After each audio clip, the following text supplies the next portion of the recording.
Oh, hi everyone, and welcome to this part 3 or 4, depending on how you count the interview, of the Academy streaming day. The Academy day, I'm very tired. My words are going to be jarbled, but let's do this. Before we go around and say hello to these wonderful players, including our fantastic DM, John, let's talk about our, Oh, you're a dungeon host, yeah. What would you rather be? You let me know. Yeah, Commander-in-Chief, something like that. I'll change it to something cool. Before we go and do that, though, let's talk about things. Social distancing. We don't like that. Physical distancing. You can still be social during quarantine, and these are the tools. Discord, Twitter, YouTube. Go and head over to there. We put content out on all of those platforms all the time. Discord is really like the home. If you want to come and really feel like part of the community, it has grown and flourished in there. People will protect and look after you and also chat and stuff. Oh my goodness, yes, I'm changing it to that. Also, check out our wonderful sponsors. The Deck of Many have a Kickstarter running right now. If you are watching in the break between streams there, you might have seen the video supporting their new Kickstarter for animated cards, level 6 to 9 SRD spell cards, and a deck of animated tarot cards.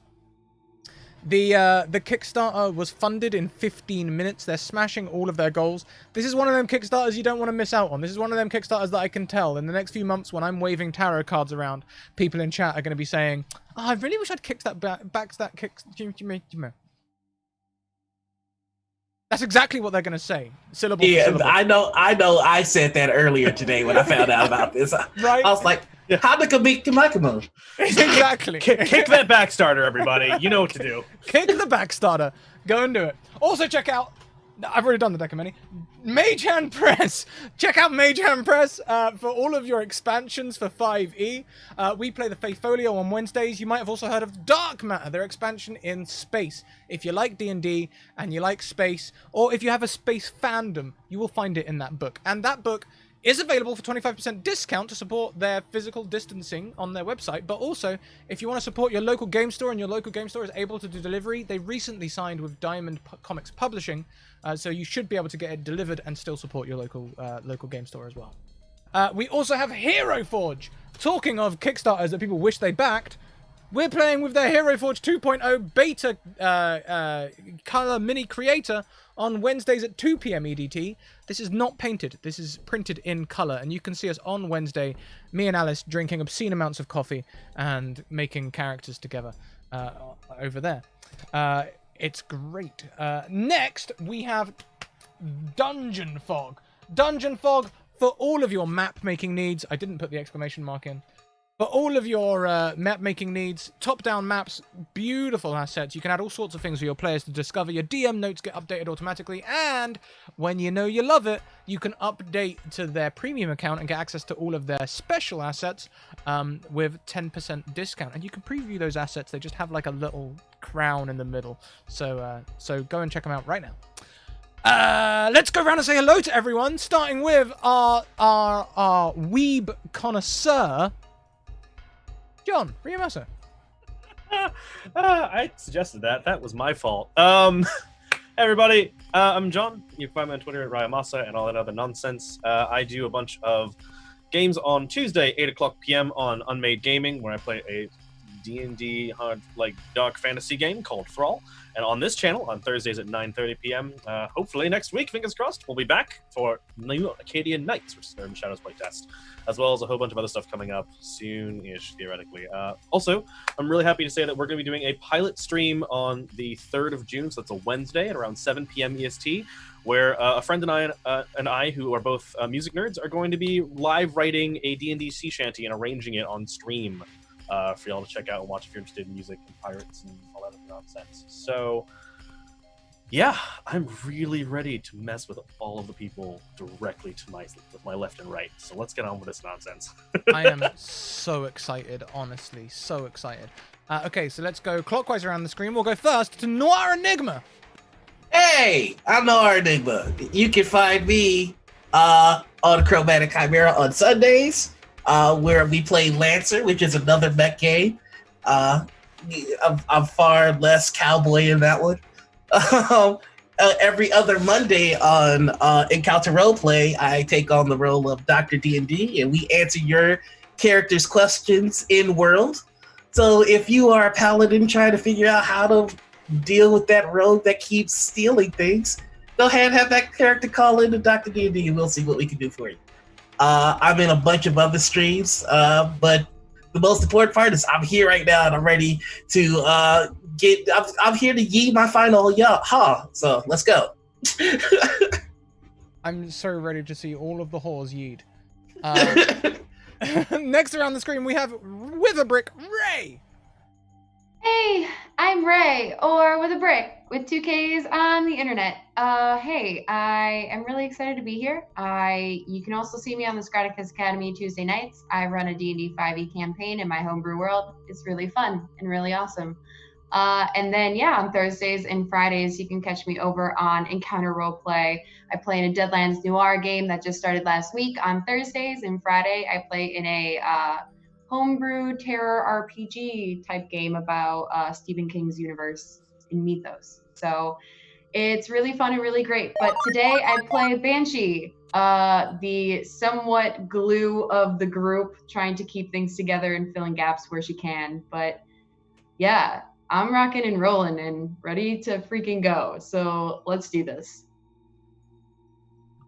Fantastic. Let's get your shout outs going in chat. I see Roll 6 is in here trying to start some trouble. I see you. I see you trying to start things over there. Being all suggestive. We just recently shouted out Encounter Roleplay, so check that out as well. Last but most certainly not least, let's go to one of our favorite weebs with a Z, Ken! Who is muted. Hi. Hi there, y'all.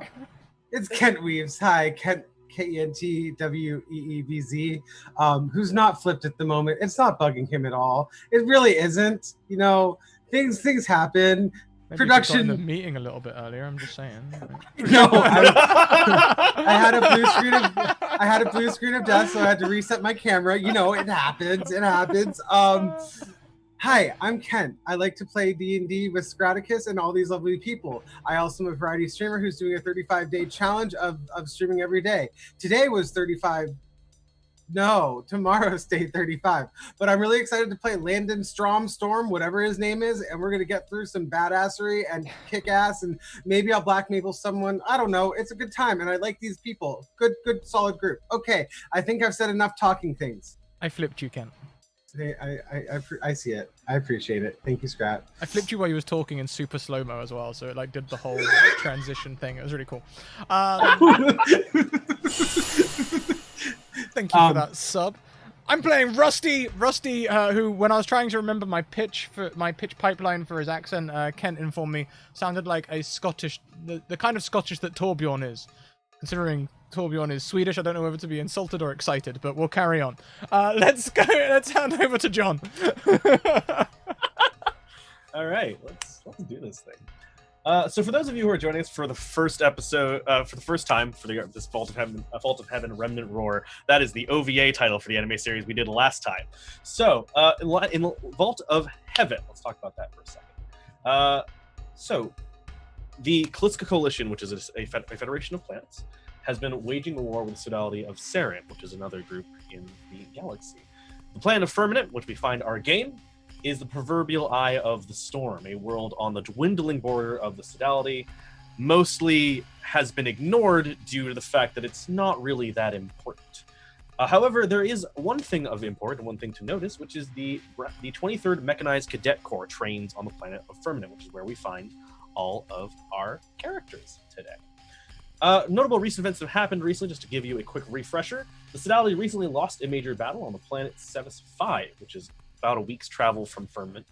While there are higher priority targets in proximity, rumors and some intelligence, potentially, for people who might know about that, say that the Coalition forces were spotted heading in Firmament's direction. Recently, also, earthquakes have been rocking the surface of Firmament for several months. Low-intensity rumbles mostly, though about 2-3 weeks ago, there was one that leveled part of Firmament's military facility, and that area is closed off and under construction. About 2.5 weeks ago, a team of scientific personnel arrived on Firmament. Sodality logs note them as a geological research team there to help with the earthquakes. And also, just a week ago, there was a training exercise run for members of the 23rd Mechanized Cadet Corps involving a skirmish with some sort of reserve military personnel that ended with the cadets having a solid victory over that, only to encounter a strange, weird as fuck mech under the surface of the planet when an earthquake opened up a fissure that revealed an underground space beneath the facility.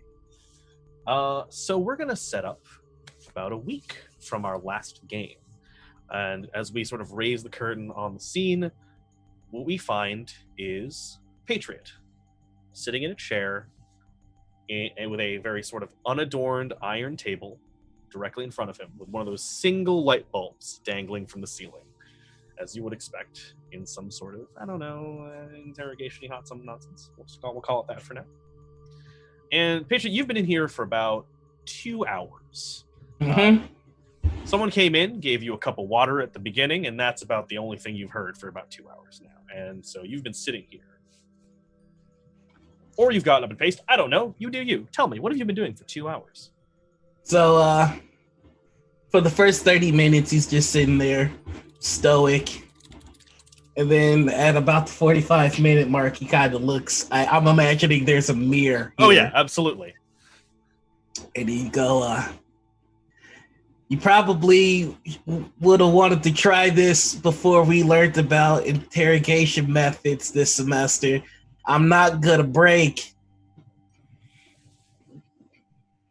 There is no response from behind the mirror, but just like your voice sort of rings out in the quiet.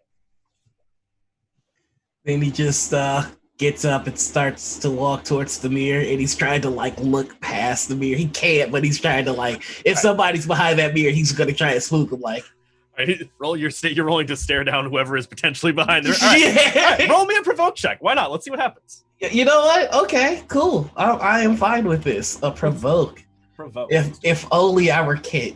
I don't have provoke as a That's skill. totally cool. So Fate Court, even if you don't have the skill, you just roll your dice, and every skill you don't have is treated as a +0. So it's totally cool. All right. So what are the dice I roll again? Just roll. Yeah, I don't remember what the command for it is. /4df. Oh, /4df. All right. /4df. Yep. Cool. Okay, that didn't take. Well, sorry. /roll for yeah. Okay. /roll space 4df. Ugh. Roll 20. All right, what we got here? A -1. Nice. So you give it your like best intimidating stare at this mirror. Yeah. And as you do that, the door opens, and someone walks in. You've never seen this person before. You've never seen them on base. And they're wearing they're wearing a military uniform, but it doesn't seem to have any insignia or rank on it. It's like if someone had taken all the identifying pieces off of a military uniform and just reduced it down to just the basic clothes. And as they step in, they sort of raise an eyebrow, and just there isn't anyone behind that mirror. Sometimes I just like to talk to myself to get myself amped up. That's all that was. I know there's nobody behind that mirror. He said, like a liar. Okay. And Don't you milady me? So he just Ken, would you calm down? he just sort of looks at you and just. So you want to tell me why I'm here? I'm trying to be more dominant than the guy interrogating me. Okay. All right. Why don't you roll me a provoke again and see how good you get? It's not gonna go well. Well, I mean that's what you do. I know. Yeah, I roll terribly. That's kind of my brand.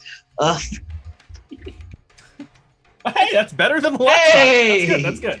If I may ask quickly, hey, so Yes. John, we're planning to have you DMing next season, right? Do you want to try out the Hype Train rewards today? Oh. What? Peer pressure. Well, Peer at pressure. Level 1, we all get Yep. 2 advantages. At level 2, you get 8 disadvantages to use against us. I Sure. know you're thinking of using Fate Core, so you can do Yep. whatever the hell you like with that. Oh, gotcha. So I mean, so basically, it's going to work almost the same way as it would in D&D. That's the word. D20 is a different system. It works almost the same way it will in D&D. The only difference is an advantage is represented already by an in-game mechanic called a fate point. So you will actually just get a fate point, which you can add to your sheet, because it'll do the exact same thing. It'll allow you to re-roll your sheet.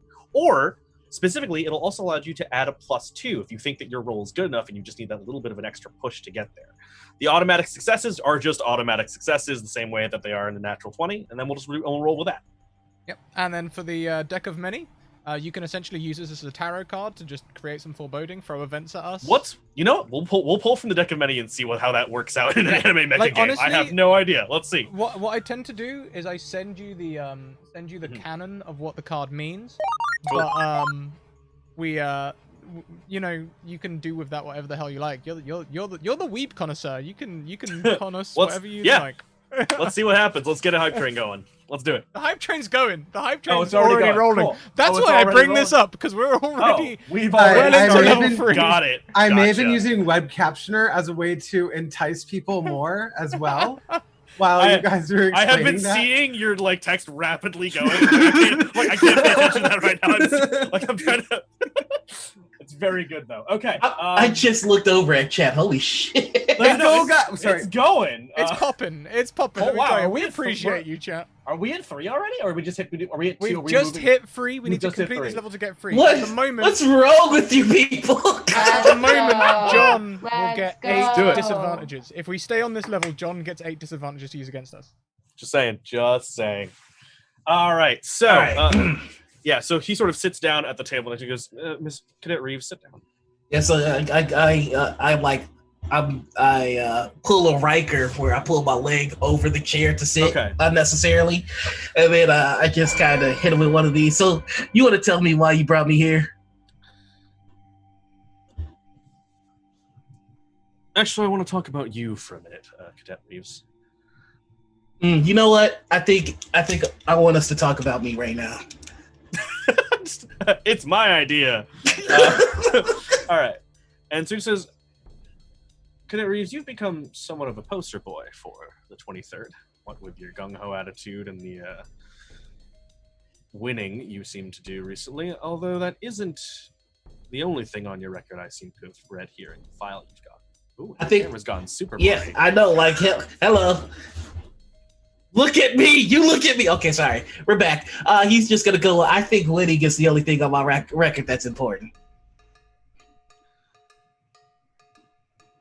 Does that include the Against Regulations Fight Club you were running? I mean, you did win fights there, but we have issues with people taking extracurricular activities without proper channels or, telling anybody, really. Let me tell you. Let me ask you. Do you think that we should have soldiers here that aren't capable of hand-to-hand combat? Is that what you're implying? No, I'm saying that we don't need shoulders injured because of some person's attempt to win their own personal glory and a sports car. Well, one, as a pilot, I need to become acclimated to going fast. And two, we study combat here. A fight club, in some ways, could be seen as a study club. This isn't preschool, Cadet Reeves. I know, I would hate to see a fight club in a preschool, but since this isn't one, I figured this was the perfect place. And we're going to cut from that and jump over to Landon. So you very much the same similar setup. You're in a room with a sparse table, a cup of water, 2 chairs, and a single light bulb, and what is obviously a one-way mirror of some kind. This water doesn't seem purified. I don't know if you got it from that one well over by the end part of the. What am I doing here, sir? So no. Let me clarify. Nobody's in the room with you right now. I know. It's just you. Oh, you're I'm just, just looking at the mirror. staring at the mirror. Okay. What am I doing here? We fucking saved you guys and you're just like, oh, here, come into this room or something. I don't know what's going on. Hello? Hello? This water is trash. This water is trash. And so right as you say this water is trash, the door opens, and we're gonna the same person comes in, and sort of sits down and goes, I'm sorry, did you prefer filtered water? Is that the conversation we're trying to have here? I mean, wouldn't you like to give respect to people? Like, come on. We're sitting here in this sparse room, and you give us the oil water from down the street?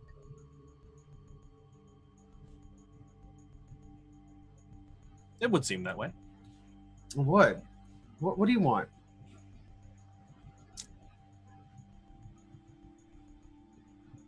Cadet Storm, I have been reviewing your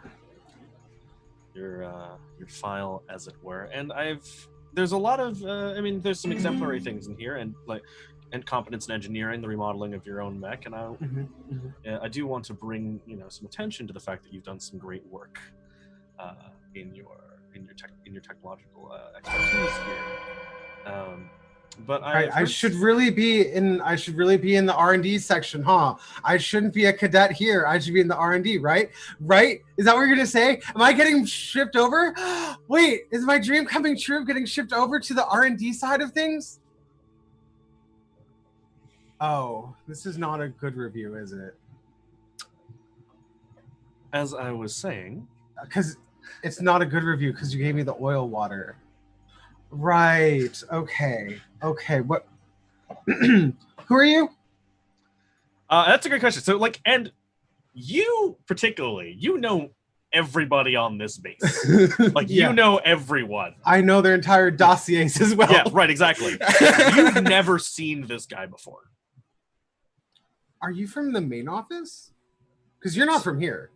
No, something like that.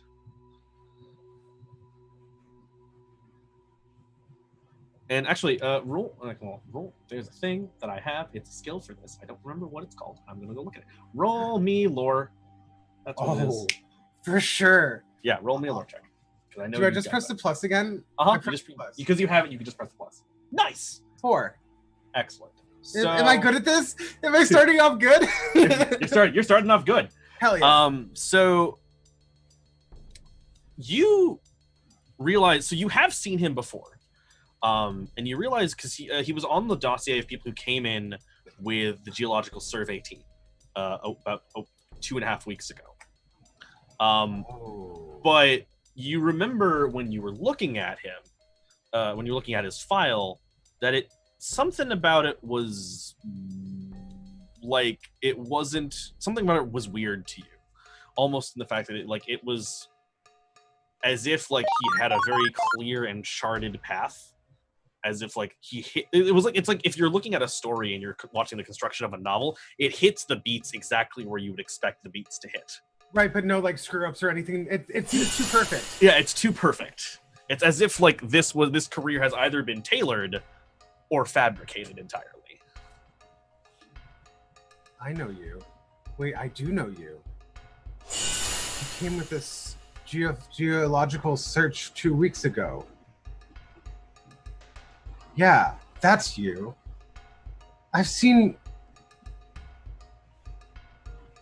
You were tailored for this career that you're in. What are you hiding? And he sort of leans back in his chair, clicks the pen he's carrying a little bit, and just sort of smiles. And we're gonna cut from there to Banshee. So same setup, empty room, table, light. And you've been here for about 3 hours at this point. He's been holding the cup of water like this and tapping on the edge of it with her thumbs and just kind of looking around, and then occasionally pushing it back and sitting there with her hand on her temple, or the base of her hands on her temples, and just kind of oh, all right, okay. This is the thanks I get for being on this team. I see. All right. Okay. What did we find? What is going on? What do we want? What do they want? What I didn't do anything wrong. What did I do wrong? I did everything to spec. And she's just like drumming it over and just kind of sitting there twiddling her thumbs in like an anxious mess. Okay. So I think about maybe like the 35th time you've run over the events of like last week, trying to find something that could potentially have landed you in hot water, the door opens, and same person walks in, same sort of military outfit with none of the insignia and no rank signs, and sort of steps up, sort of has a hand on the chair, sort of leaning on a little, is carrying a file, and says, "You look a little pale." You could say that. I've been in a room for hours and not quite sure why. Yeah, I guess that would make one pale.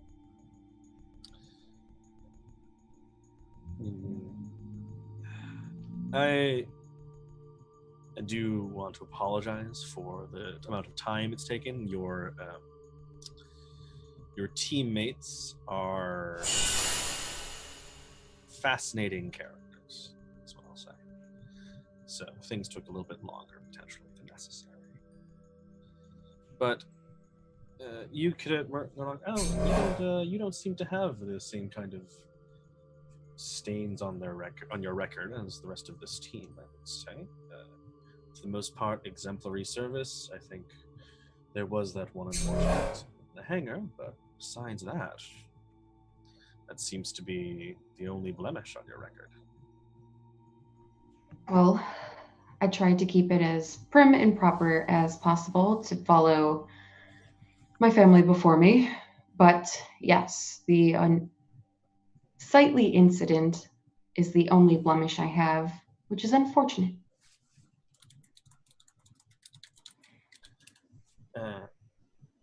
And he sort of, sits down and opens the file up, sort of shifts through some papers, and says, "Well, given your exemplary service and your obviously keen attention to detail and the amount of work that you do, why don't you, could you, in your own words, tell me what happened a week and a half ago?"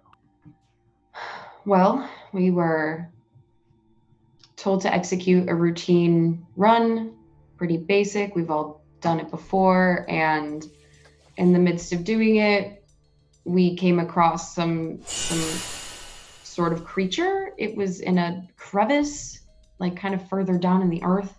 Kind of fell upon it, honestly, and once it kind of activated, realized it was some biomech. It wasn't just all machine. It looked to be pretty organic, or at least parts of it. And what about it suggested that kind of organicness to you? Was anything particular, or just a feeling? Out of game. Yeah. What do I remember about it being bio? Like, what made it bio? That's like one of the only things I didn't write, because I actually took notes last time. Super real. So I threw the image of it in the chat so you can take a look at it. There was mostly a lot of it was the specific build of it was a biomechanical organic thing. So Okay. all the pieces and the parts looked like they were made out of some fusion of metallics and like organic material. So the whole thing, just in general, just looked like this weird fusion of like some sort of biology and a machine. Yeah, so she kind of like stammers for a minute and remembering and says, well, the whole thing, it was entirely made of some fusion. It wasn't just one part versus another. It was the whole makeup of it. You could tell it was visual. And in your opinion, Cadet Murdoch, if you had to guess at an origin for the organic pieces of it, what would your best guess be? I wouldn't really know where to start. Outside of game, does it look like something that I've ever seen before, or could like tell in my studies? You can, if you want to, you can roll me lore to figure out what you would know. Yes, Yep. I do have lore. I think. No, I don't. We're gonna. Fair. Okay, 4DF. Yep. Roll 4DF. Nope. Wow. Okay. Nope. I don't know. You know anything. jack squat about Yeah. what that is. You're just like, so yeah, you're I would no. be. I honestly could not tell you. It's nothing like I've ever seen before. So clearly not some sort of human. No. Oh no. Not fleshy by any means, but organic, yeah. Interesting. We're gonna cut for that real quick and jump over to Rusty. So, same setup, Rusty. It's been about 3 hours. As You're soon as in a Rusty room. is thrust into Yep. the room, he's like, "Ah, not this fucking shit again!" Yep. God, ah! And then he's gonna stand around for like a couple of minutes, and then he's done this before. He'll go to the window and at one point go, "What are you charging me with?" And then proceed to take some floss out of his pocket and start like flossing in the mirror, knowing there could or could not be someone behind it. Like, this isn't his first time here. It's pretty obvious. Yeah. And so when when the same man comes in, like opens the door, comes inside, he just sits down. He doesn't even there are no pleasantries involved. He's like, "Back again, huh?" Do I recognize this person? No. As I turn around and go, "All right, Sergeant, who are you?" Well, judging from your record, since you've been in a room like this before, and you should know it doesn't really matter who I am. We're here to talk about you. No, it matters a lot. Let's see your ID. Roll to provoke.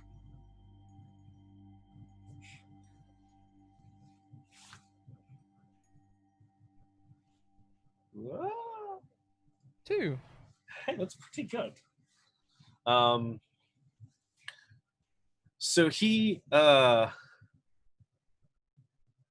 of leans back in the chair and says, "Huh.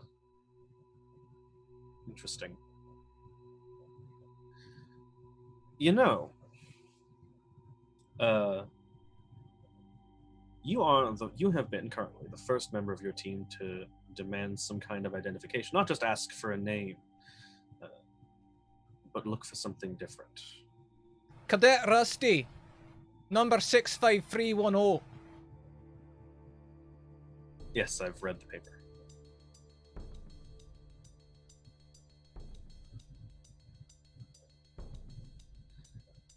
For now, you can call me A4.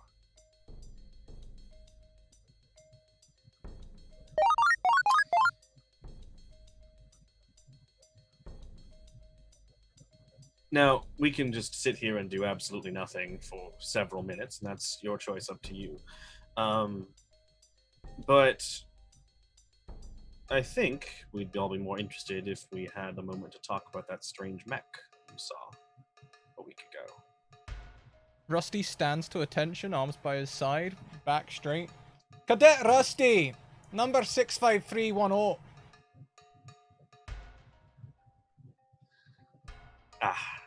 Well, I see we've hit this point already. And so he like closes the file, picks it up, stands up, tucks it under his arm, and says, "Well, when you're ready to take a look at it, let me know." His head does move. His head does move. Yep. And he turns and starts to walk out of the room.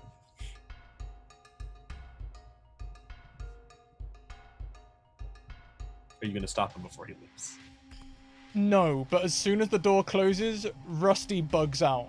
Rusty's like looking at the mirror now, thinking, fuck, where am I? Who is this? Yep. Okay. So, we're going to cut back to Patriot. All right, so Patriot is still just doing that obnoxious thing where he's trying to just remain dominant. Absolutely, yeah. So we've left off on the preschool fight club is where we ended our quick debate. And so apparently so you like this has been like several minutes of just back and forth of just verbal sparring, I think. And so he says, "Cadet Reeves, I'm going to cut to the chase. You encountered something a week ago and it's something that I don't think any of your team was meant to encounter, and yet here we are, and yet you're all alive. You know what? I think it's time that we cut to the chase here. That we just get down to what this is really about. You're probably here about something that we may or may not have encountered last week. Is that what I'm understanding? You can answer me in my questions. Did you have anything to answer except to reflect my own question back at me, or did you have anything to contribute to this? You know, I feel like you're not taking this seriously. Are you going to answer my questions, or are you just going to reflect everything that I give to you back at me? Because this is getting really annoying. Roll provoke for me again. I love it. I love it. Wait, hold on. Let me actually see if I have provoke. I don't think I do. I think I've just been hanging around, landing a little too much. Oh boy. Is there any way that I can use investigate to try and probe with this guy? So what what you can do is, if you want to, I'm making you roll to do the things that you are doing sort of in the role play. But if you want to roll to investigate, I'm basically using this tactic to wear him down and to telling me what this is about. I'll let you roll. It doesn't matter. Yeah, it doesn't matter. Oh, -2. All right, great, nice. Okay, so. Oh my god. So I'm gonna give you the opportunity to say this. So you are trying to get a read on him, right? With the way that's working, but it's gonna end badly. You're gonna give something of yourself away. Okay, I got this. So what is it? So can we cut down to the chase and you can tell me what this is really about? This is about that biomech that we found that we weren't supposed to find, right?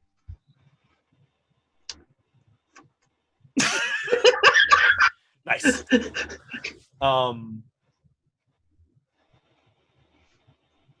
And he sort of leans back and says, "I don't remember mentioning anything about a biomech." You know what? You did mention it. You should really pay attention to what you bring up in these conversations. If you're going to do the job, please do it correctly.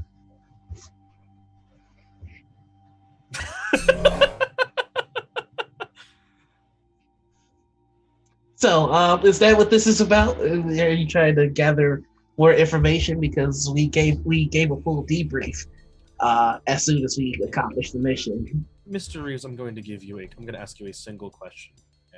Your answer can be to repeat my question back at me, but it won't help you in this case.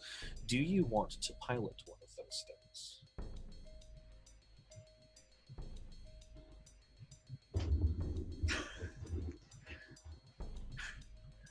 I'm gonna need a moment. He gets up from his chair. And cut! All right, cool. We're cutting to Landon. So. Can you not just click your little pen at me and show me some ID?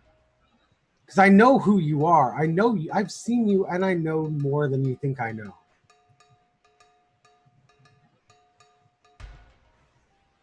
Indulge me. What do you think you know? Okay, hold on. Out of character. Yes. Hi, how are you?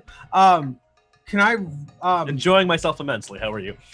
Hell yeah, me too, actually. This is really fun. I want to use provoke as a way to throw out the information that I've looked up. Yep. And stuff, but I don't fully know all the information about this said character. Sure. So let's just try to provoke him and see where it goes. Yeah, go for it. All right. Roll okay. to provoke.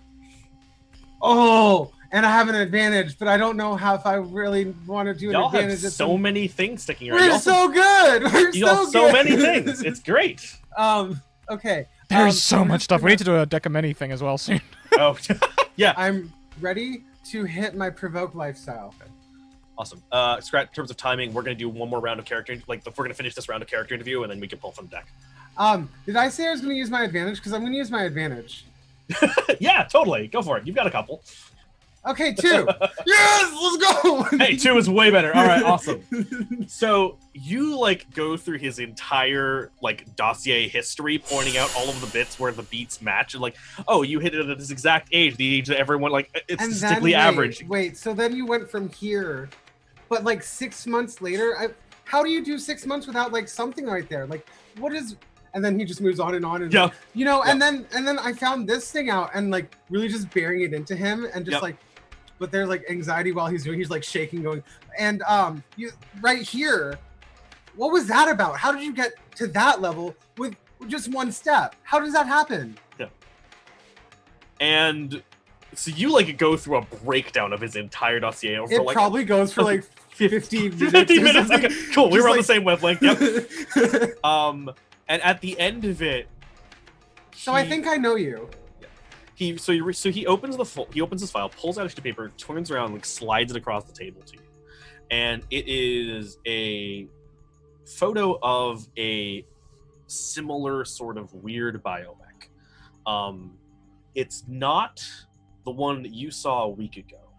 This one's smaller, and it moves on 4 legs instead of 2. It's like a thin, kind of almost lanky mech. It almost looks like it's almost like a starved dog, almost the way it looks. Why is Beast Wars coming to mind? I mean, I don't know. But that's what it looks like. And he says, okay, since you obviously have such a, an analytical eye, what can you tell me about this? Well, it looks like what we destroyed about a week ago. Has it been a week? It's been a week, yep. It's been a week, yeah. Some type of bio mixed cybernetic mech kind of vibe to it. This one's on 4 legs, so that's kind of weird. I thought they would. Then just goes off for a little bit, and then he's going to do a lore roll just to see if he knows anything else. Yep. With 2. Okay. So from the picture, the picture is really blurry, and it's almost like if it's taken sort of in passing or in combat, like someone like managed to snap a quick shot of it before it moved on somewhere. But you can see that there is a distortion around where it's like a pelvis would be on a person, sort of like its back hip area. So if its head is like here, it's got like a disturbance here around its hindquarters. And it's dark. It's like a dark sphere almost, but like it's almost like a black hole where there's just a cutout of a black circle sort of hovering above this mech in the back. Okay. Did you notice there's like that like dark matter black hole kind of thing right here? You mean like the one you've installed in Gawain? No. No. What are you talking about, sir? No. That is actually a hydrocombustor reactor with cold fusion on top of it. It's not dark matter. What are you talking about? Oh, well, I would No. have thought that if Dark matter is not allowed in. We are not allowed to Yeah. use dark matter. He starts to pack up the file. He like takes the picture back, so slides it and closes it up. Wait. Let me take a quick look at this again. Oh, but I mean, if you don't have any experience in dark matter technology, I feel like it's a waste of time to ask you. I should probably go talk to what's his name, Cadet Rusty. I think. Do you think Cadet Rusty knows more about dark matter than I do? Well, you said you didn't install anything in Gawain, and if you were telling me that the thing that looked like it was. Can I something just say? Can I point out? Mhm. Have you seen Rusty's rig? I have. It's an absolute marvel of junkyard engineering. I need you to roll will for me. Shit. Okay. Ooh, okay. 3. Awesome. Sweet. So you're aware of the fact that he's clearly needling you. Like he's absolutely needling I know you. I'm getting probed right now and stuff, and I'm just But like, how do I get out of this? it is, but he's also like he's clearly trying to goad you into something. You're not sure what yet, but he's goading you into. He's trying to goad you into doing something, whatever it is, by bringing. Now, you can talk to Rusty about dark matter. I use cold fusion reactions and cybernetic relays and stuff that makes it look like it could be dark matter installed. and see, like, there's people on the base that already think that I use dark matter, and Rusty is one of them. Rusty's going to tell you that I use dark matter, but like, where do you get your hands on dark matter here? Would be a great question for somebody who had dark matter installed in their mech, wouldn't it? Like, out of character. Yep. Yeah, no, totally. Yeah, it doesn't seem like there's anyone here. I was hoping perhaps we could have someone with that expertise to examine one of the captured mechs, but for another time, I suppose. And he sort of gets up and starts to walk. I out guess the door. you guys aren't smart enough to figure it out on your own. Cool. Have a great day. Yep. And so he closes the door. I really want to roll a provoke on that last Yeah, little, like, do it. Go for it. 2. Nice. Okay. And he says, maybe not. I think I'll have to go ask another engineer. But thank you, I guess, for your cooperation, Cadet Storm. We'll have you out of here in a little bit, and you can go back to your daily business of trying to get into the R&D department, I suppose. And he walks out the door. Have a great day. In the back of his mind, it's like, Landon is now thinking, how can I fuck with him? In the nicest way, I might just... Okay, have a great day, sir. Yep, and the door closes. All right, so skipping back to Banshee. I have forgotten where we left off because I'm bad at this. We left off, and she was like, I don't know what this was made of. Yep, okay. And he says, this may seem like a question out of nowhere, Cadet Murdoch, but I have a personnel question for you. Sure thing. You've been deployed on multiple teams prior to this one. What do you think of your current teammates? Oh, wow. Well. If it helps, think of it as an assessment. Well, Rusty and Landon are some of the best mechanics I know. The way that they fuse their mechs and build and learn and continue to improve is by far the best out of any team I've ever been on. Their constant bickering drives me nuts, but it's worth dealing with. Patriot, Reeves, tenacity, courage, and the biggest set of mech balls I've seen on somebody in a really long time. So fair. Don't know how we do it most of the time, but we make it work, and it's fun above all things. It works and it's fun. Is that last one a requisite for a military team, do you think? Cadet Murdoch? Is fun part of it? It's not a requirement, but when it's around, I think it's important. I think it's something that few teams formulate. What do you think is your team's aptitude for adapting to new situations at unknown quantities? Well, to adapt means to be able to be quick on your feet. And while we're quick on our feet, sometimes we stumble and fall back and cause some problems in the process. And while that's neither here nor there at the moment, I suppose, I think we do a fairly well job of adapting. It may be more unorthodox than most or some, but I feel like the way we go about it gets the job done fairly well and adapts appropriately to the situation. And do you think your teammates, and this is an assessment of your team, so do you think you and your teammates could handle unfamiliar designs for prototype technology?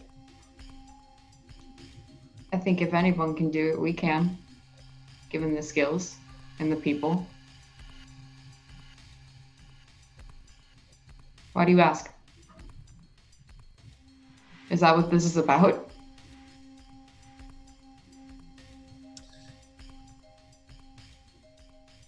At the moment, until we finished going over the events, the talks for the rest of your team, I'm not at liberty to say. But from one established pilot to someone who seems important, and she like eyes the fact that she sees no badges and like doesn't really know this person. Yep. And like she's more keen now. She's not as anxious. She's a little bit more involved, and like body posture is a little bit more confident as well. And she kind of like eyes him over and says, well, from one esteemed pilot to someone who looks important. I mean, you gotta tell me at least something. I've been sitting here for hours and you can't even tell me of a potential project or even more of an inkling of why I'm here, what my skills are used for, and why I'm being asked to basically rip apart my team.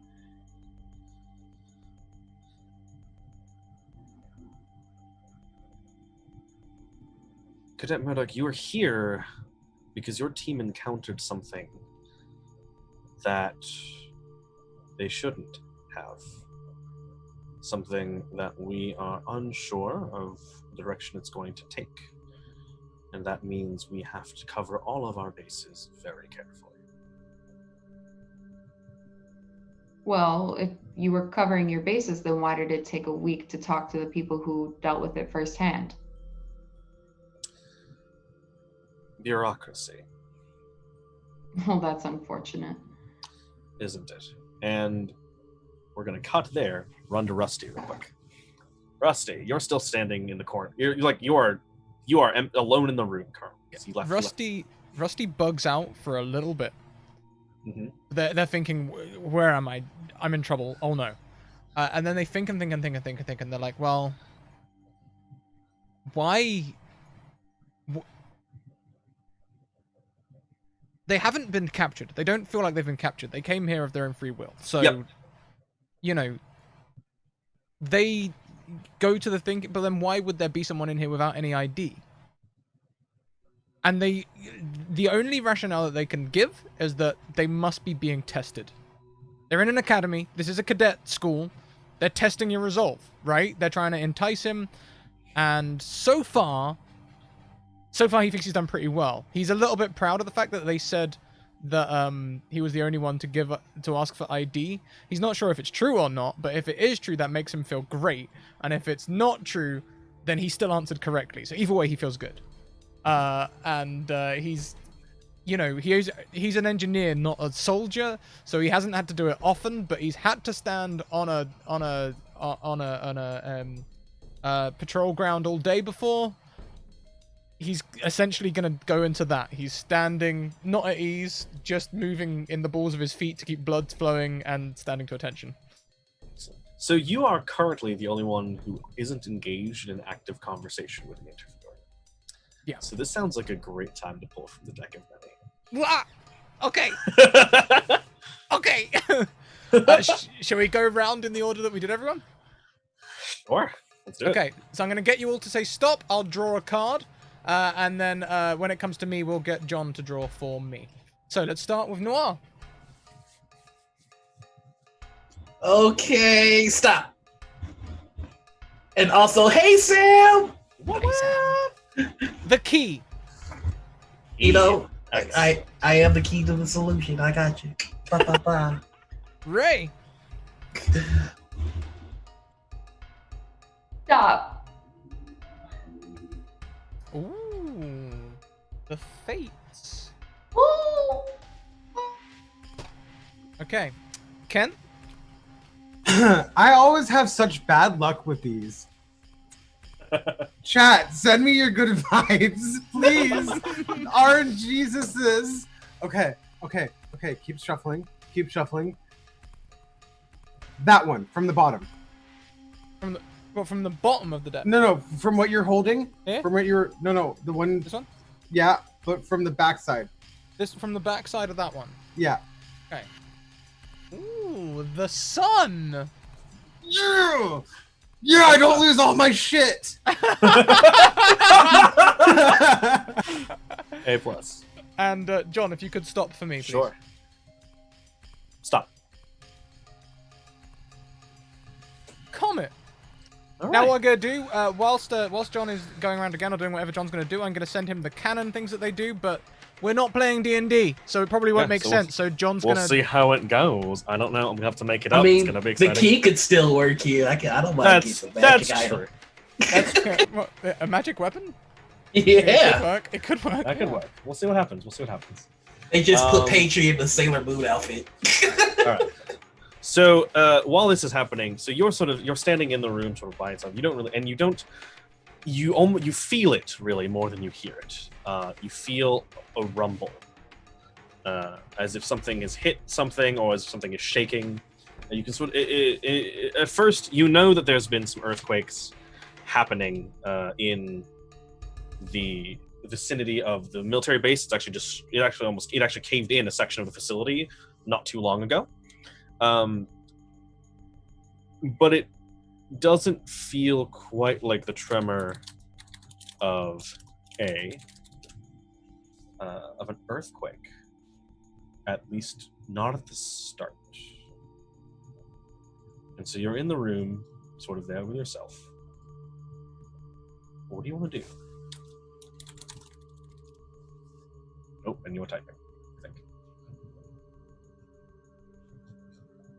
Me? Yes.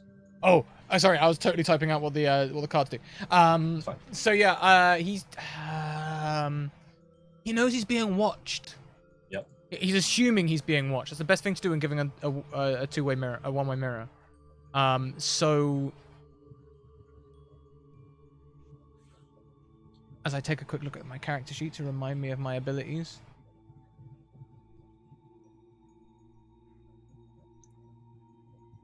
Heck. He's just gonna try and rack his brains. Okay. Also, if you just want to send me the cards, I have the deck of many pulled up, so you don't have to type the whole thing. I just need to know. I just need to know which of the four they are, because I know like 3 of them. I just don't remember the last one. Yeah, sure. I can totally do that. Excellent. So I've got Key, Sun, Comet, and is Key, Sun, Comet, and Fates, right? Yeah, That's I've what we got. private messaged you which ones they're for and everything. Excellent. And my descriptions, I described the first two, they're abridged. Yep, that's fine. Okay, so here is what happens. Right about the time that you are sort of trying to rack your brains to figure out what is happening, there is a sound that comes over a speaker in the room that you're in, and the door opens. Exit the room. Go left. Take the first right turn.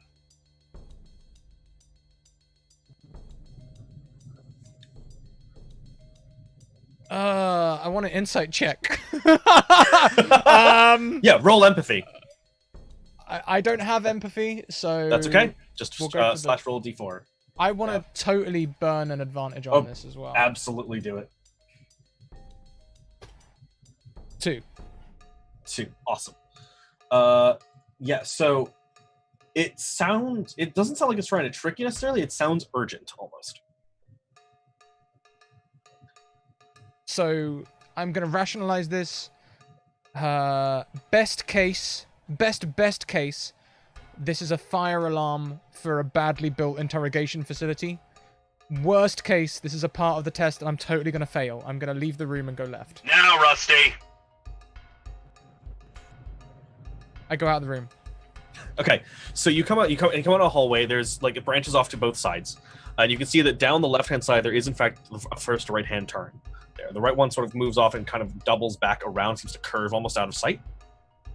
Yeah, I'm gonna be as stealthy as I can. I'm gonna sneak up to the corner and see what I see. Okay, so roll me sneak. That is another thing that I do That not is- have. So here we go. Yep, that tracks. Rusty ain't tracks. stealthy. So you sneak up to it, and then you one of probably something hanging off your like uniform clangs on the like the little cement thing. And you're like, oh. But the hallway seems empty from there. But you do hear from coming back around the corner, from the corridor that off to your right that curves back around the wall. You hear the sound of like running boots. So my first question is, Yes. do I recognize where we are? Am I still in the base? No. So you don't recognize this section of the base. If it is in the base, you don't recognize it. But you can't. You know you didn't go that far. Yeah. Yeah. Okay. But then there's freaking biomechs. They could have done some sci-fi shit on me. I'm gonna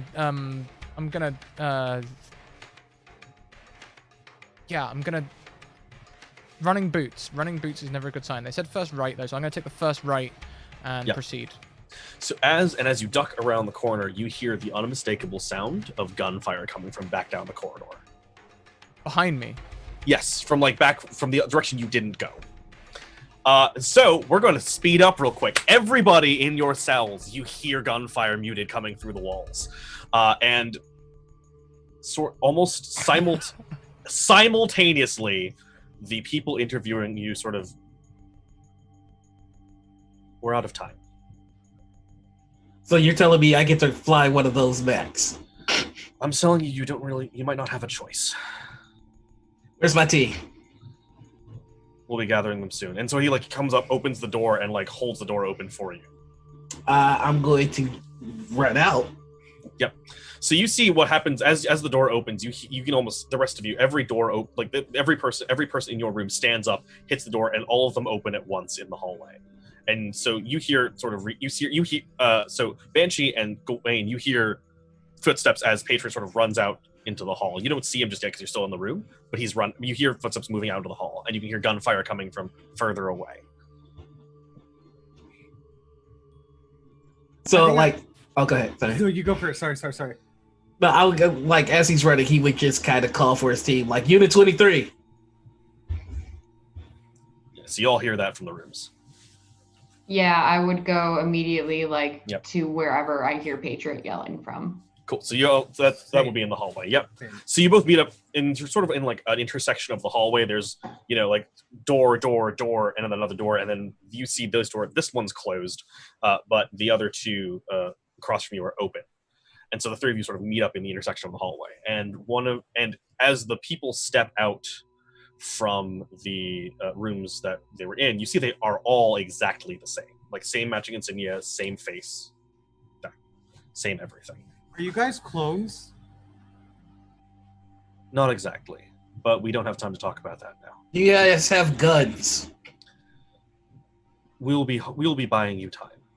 Where is Gawain? Gawain. And one of them You just hear Rusty from another part of the room. who's Gawain? Who's Gawain? Oh fuck his I neck! thought it was an out of character mistake. I was like, oh, it's his mech. It's his mech. I was like, well, thanks, Ken. Thanks. Can we make that canon though, please? Oh my god. Yeah, just Rusty does the anime sneeze off in the corner for as we just touch him for 2 seconds and whip back, and and so one of them two of them pull out. Well, they're handguns basically, and one of them will pull one out, but also points down one of the hallways and says, "You should go down that way. You'll find what you need to pilot there."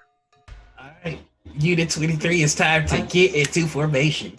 Let's go. He Let's says, go. doing it like that. All right.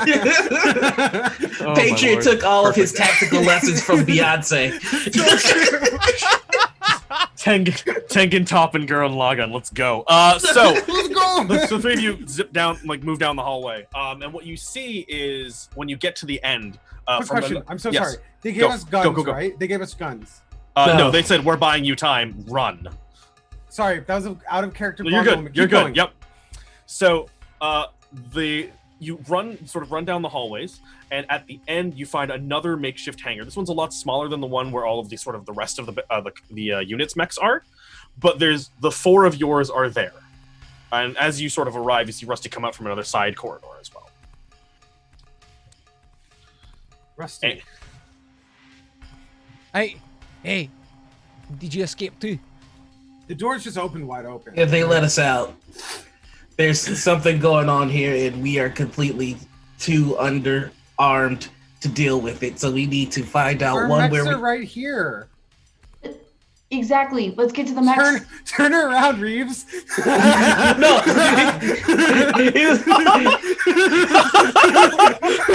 Well, you We need to know, arm ourselves with something like that. You mean? they gave me my wrong glasses. Oops.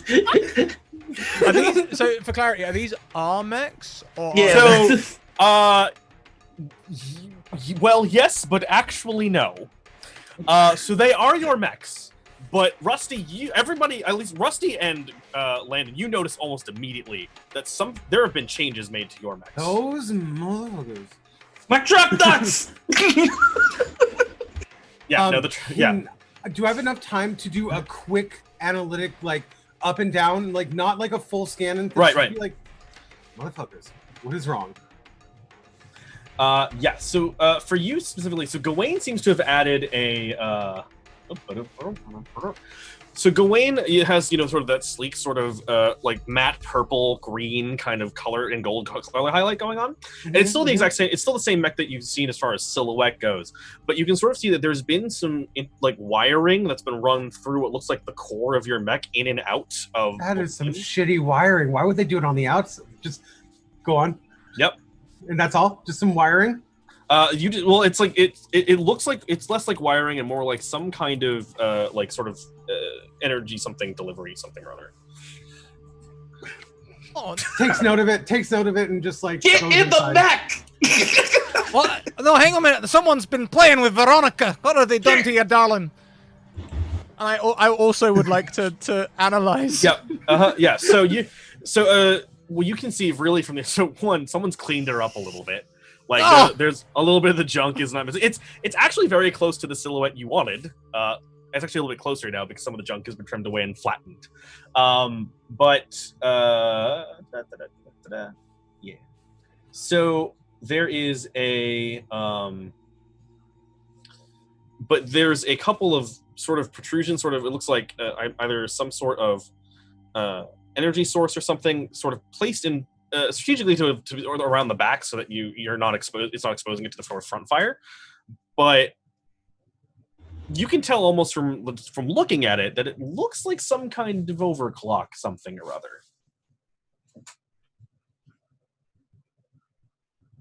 Oh, they don't know what they're doing. She was already overheating.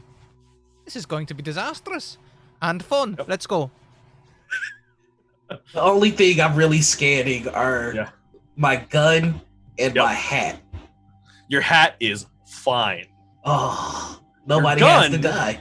Yeah, your gun is bigger and glowing. Oh, Merry Christmas. Yeah. I'm just going to do a couple of spades and put it like that. Yeah. No, the only thing that Ajoria would be kind of like looking for on Banshee would be like, how does her energy sword look and how do her needlers look? Like, is the color different? Yeah. No, like needlers and energy sword look exactly the same. If that's all you're checking, those look exactly the same. Yep. Yeah. Okay.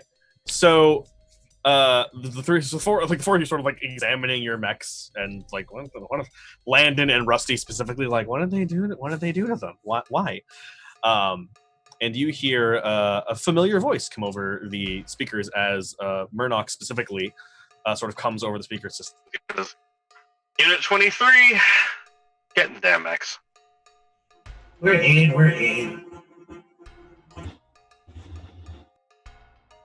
And that is our captain, right? That is our Admiral, is that you? That is me. As you might. Yeah. What? Why? Landon, what is? Landon, are you interrupting me again, Landon? Your Majesty, I'm so gonna sorry. enable about that mute. And so he's gonna keep. Sorry about that, Admiral. Got him under control now. Right. So, Unit 23, as you might know, this is a bit of an unorthodox situation we find ourselves in. But the quick catch-up you need to know is while you were being examined or tested, I suppose, the base is under attack. So was that an officially sanctioned interrogation that you ordered on us for, I'm guessing, a reason? I acquiesced to it happening. I didn't order it. Okay. Well, let's go deal with this attack then. What's going on with that? I've got a big gun and I want to use it. So, as you might have noticed, we've made some changes to your mechs, given your encounter with one of the originals and the fact that you survived, as well as the myriad of unlisted upgrades you've made over the time. It just so happened that we've managed to make it compatible with some prototype tech. You will probably notice it if you were paying attention. Specifically, I assume Rusty and Landon have noticed by now. I think it's very bold. I hope you put a heat sink in. Now, considering you didn't, yes. Sir, tampering over the mute. Why do I have an overclock of 18.7 gigafive niners? Hold on, I have to process that sentence. Give me a minute. Tell us about the Giga 5-Niners. Giga 5-Niners, come on! What's going on, man? I can't believe you just put that many Niners in his thing. So many Niners! So many Niners. Cadet Storm, just boot up Gawain. It's been boot up, sir. Sick cloud landing. No, the other one. And if you look, there is a secondary mechanism sort of underneath your original boot up sequence, sort of chilling there. Sir, that ruins my entire rotation of how to start things. Cadet Storm, Okay, push the fucking button. override me. Turns on Mac. Again. Yeah, so he's like, Cadet Storm, push the fucking button. Yes, sir. Okay, so when Gawain spins up, because you've tampered with it, you know there's some dark matter nonsense in that fucker. Oh, there's tons of dark matter. There's like 3 different points of dark matter points. Yeah. So a very familiar cloud of almost blue-green and almost reddish stuff starts to sift across Gawain. Oh no. And flood outwards from the little exhaust, so you can sort of see now that every sort of the tubing in there is from sort of has a bit of exhaust ports in it, and that stuff starts to flood out around Gawain, sort of hovering around it like a cloud. All of you recognize what this is for sure. This is at least something resembling that swarm around the mech that you took out last week. Sir? And that's all he'll say because I think the captain will know exactly why he's frustrated with this shit. Yep. Okay. And he's like, everyone else, we need you to deploy up top. So, and you sort of see one of the door, one of the sort of hatch door on the side sort of expand out. It looks like there's what looks like a ramping tunnel sort of going up from that space. Just follow it out. You know what to do. And have some fun. All right, Unit 23, time to roll out. In the name of fun. And she just presses the button and just launches out. Yeah, Banshee is first out the gate in the name of fun. And this time, Patria, let's keep our eye on that Vox button, shall we? And make sure that when we want private comms, we've got it. And I think I've got my handle on it now, I think. Are you sure about that? Am I still on comms? No, you're good. You figured it out after the first time. Okay, cool. And then, are we on Vox now?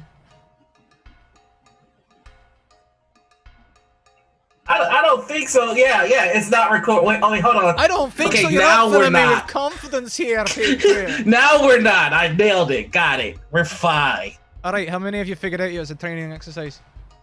Come on, be Look, honest. I can shoot this gun with nearly superhuman accuracy. Allow me one foible. Landon, how much did you tell him? You told him loads, didn't you? Time to move out. He just just like runs Let's go. like there's a needless tumble, like parkour tumble that he does. Maybe if I parkour hard enough, I can dodge my social obligations. Patriot tumbles, hits the launch spring, and shoop, out the launch pad. So, Banshee, when you get up front, so you launch out this tunnel, and you can see you've launched out sort of in the woods nearby the military base that you're on. So it's a distance away because the actual training field and such has cleared out most of the space, but you can still see the base from there. And there is what appears to be several like drop ships like moving away from the combat, and mechs moving in on the base, and they very clearly hold the logo of the Callisto Federation, which is the army that the Citadel is fighting against. And evidently, this is clearly the group that was making its way here, according to rumor. And I think Gawain, you knew that. And that's where and that's what you sort of see moving around you. And for the most part, they seem relatively generic mechs.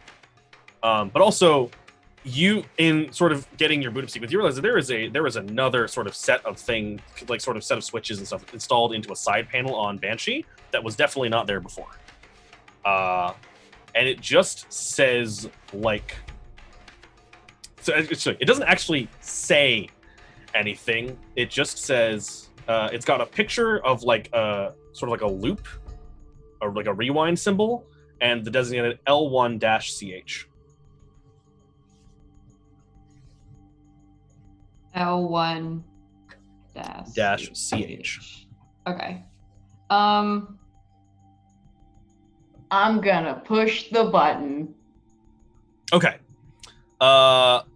And you feel something like you can see like Banshee sort of shudders for a second. Okay. And then nothing happens. Just yet. Okay. If that's like, can I like do an action as well? Oh yeah, okay. Absolutely. Yes, totally. Oh, okay. Just want to make sure. Yep. I would like to, as I come out and see that these other ships are coming towards us, can I don't remember if I have to use a fate point for this, but can I toggle my ninja vanish, my mech skill thing? I think you need to use a fate point, but that's totally fine. All of the advantages you have count as fate points too, so that's fine. Then I would like to use one of those to do my ninja vanish. Absolutely. So you burn a fate point in your ninja vanish, and it's sort of active camouflage sort of settles in on Banshee and sort of in. Yep. And so you're a barely detectable streak of purple haze moving through the forest. And I'll like come in to everybody and be like, ninja mode activated. Just watch for my haze if you need me to go anywhere. Just be careful. There's a bunch of other enemy mechs out here. Keep low. You know me, subtle is what I'm all about. You heard. Please do not incite a riot today. This does not seem like the time. Sending out hacking wave in 5, 4, 3, 2, 1. Okay, I'm gonna do a hacking wave. Okay. Nice. However would I have guessed? I don't know. Like, do we make a stunt for that? I don't remember. I don't remember where it was. I think it's somewhere in. Hold on, I have my character sheet up somewhere on these computers. No, I think we did it. We said that you could use lore to do it. That's fine. Lore to do it? Okay. Yeah, so roll lore for me, and we'll see what we get. Let's go, lore. 4. So you like set up the things for hacking wave. But the hacking wave that you are familiar with is just like an electronic scramble. Yeah. That doesn't happen. Instead, the haze around you disperses into the air, and like the individual nanobots vanish into the sort of spread out far enough that the haze itself is invisible. And you can see on your own monitor that haze is moving forward.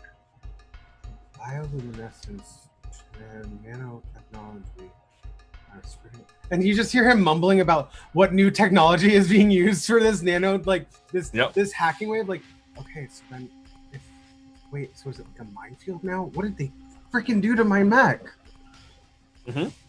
All right, Banshee, there's something dispersed. I don't know if it's an actual hacking wave, but like, prepare? Question mark? Oh, okay. I will prepare the best I can for some uncertain thing.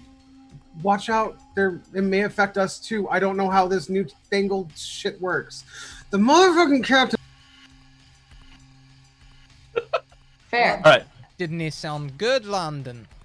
All right. So, Rusty or Patriot, I'll let you choose before we actually roll into initiative and go. I think when Landon mentioned that they'd done something to his thing, Mm-hmm. he suddenly wants to check over his own controls and see if he can get any indication of what changes might have been made before he presses any buttons. Gotcha. So you've seen everything, all of the changes to your mech seem to be centered on its propulsion. All of the overclocking with under in the back seems to have centered on that, on like overclocking your propulsion system. Beyond that, as far as you can tell, that would just make you go really fast. That makes sense, yeah. But that's about all you can get from just the quick like where they've placed things and what is going on with that. All right. Well, looks like we gotta go fast. Oh, so we gotta go fast. Okay, I'm down for that. I was not expecting that, but I expected not to expect something, so it doesn't count. Okay, Dr. Egghead. I'm sorry, we made the reference first. It wasn't me. All right. So, Scott, what you doing? I'll just be going. I'll just, I'm a close-up fighter, so I'll be trying to follow roughly where, staying within range of Banshee, but like sort of normal formation, I guess. Taken up front. Sounds good. Patriot, what's your setup? You've got a hat and a big gun. All right, so first thing first, I'm gonna break formation away from the party, as I do, because that's our normal tactic. Then I'm going to flip the switch, and the national anthem kicks in, loud and proud. Yep. Looking at this battlefield, is there anything that any height differences anywhere I can get the high ground, because I know that's important. Someone taught me that in a class once. That's what I remember. High ground, Anakin. Yeah. So there was an overlook cliff sort of off to the west. All right. Well, it's time to parkour. I'm full on dashing until I get to the top there, so I can get a good sight on the battlefield and shoot accordingly.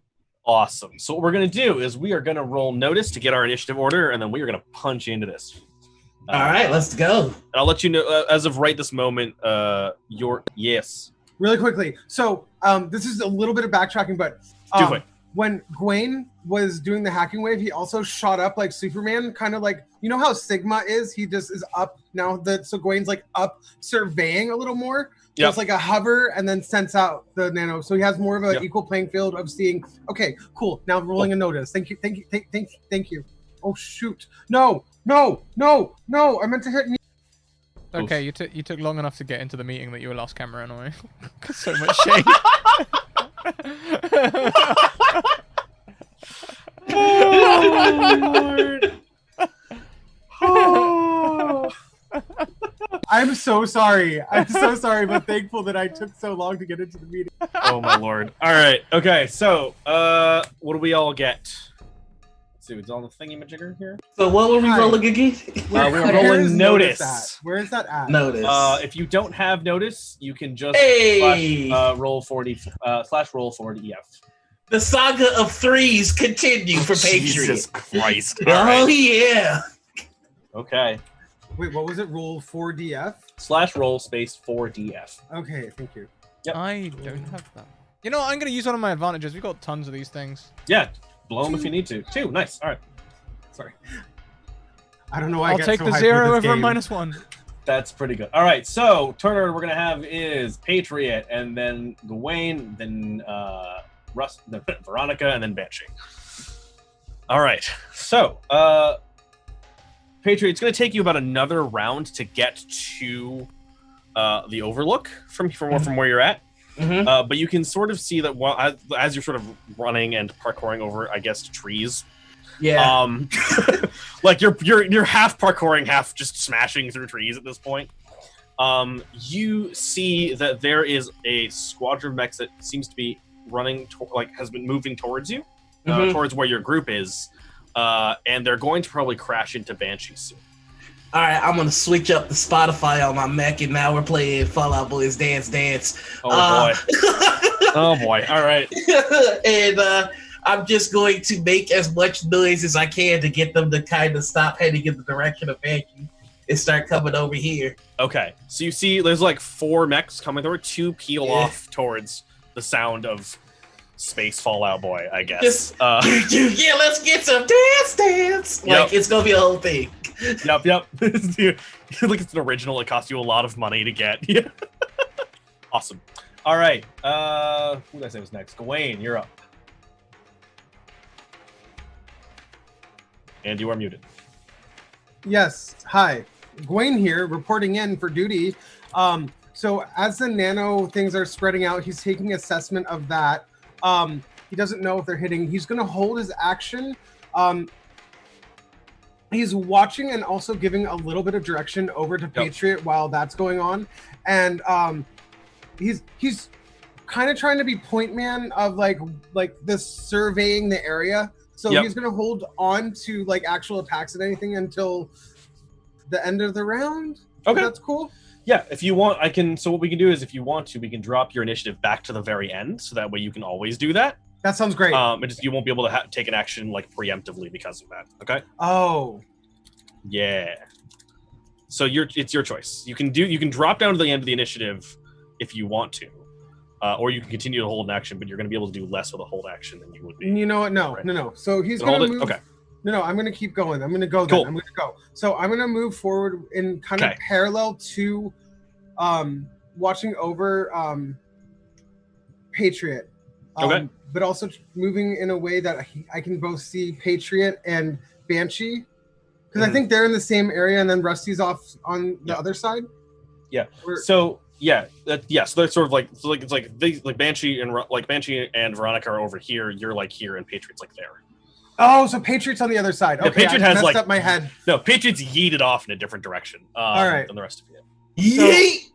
So I give calm information to Patriot. I know he can handle it, and I keep kind of moving with Banshee. Okay. That So seems more like what Landon I need would do you to anyway. roll me lore, because Lore. your like swarm is right about now striking the 2 mechs that peeled off to chase after Patriot. It's 4. just like it's rolling forward. 4. Okay. Damn. Why are they so good? Holy shit! Oh my god. Damn. Okay. Whew. That's that Beyonce leadership coming in. So you know. you like on your screen, you can see it like do past the 2 mechs, and through your actual view screen, you can see that the invisible swarm sort of strikes one of them, and just pieces start to vanish off this mech as if it's being consumed by something. Team, did you just see that? Did you just see what my hacking wave may have done? Wait, That's not a hack. I was gonna Yeah, say, would I you're- have seen it? Yeah, you're in position to see it for sure. Then, wait, is that part of the new tech? God damn, Captain! I think they're nano eaters, or they mech eat or something like that. Oh man, I liked hacking. Nice. Well, hey, you never know. Maybe they eat the information and bring it back to you.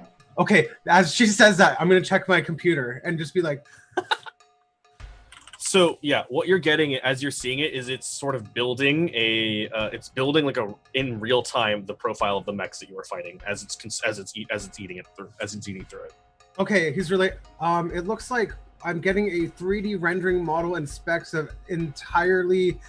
Whoa, this is really. I'm gonna send you a link, Rusty, so you can know more information on this. And sent.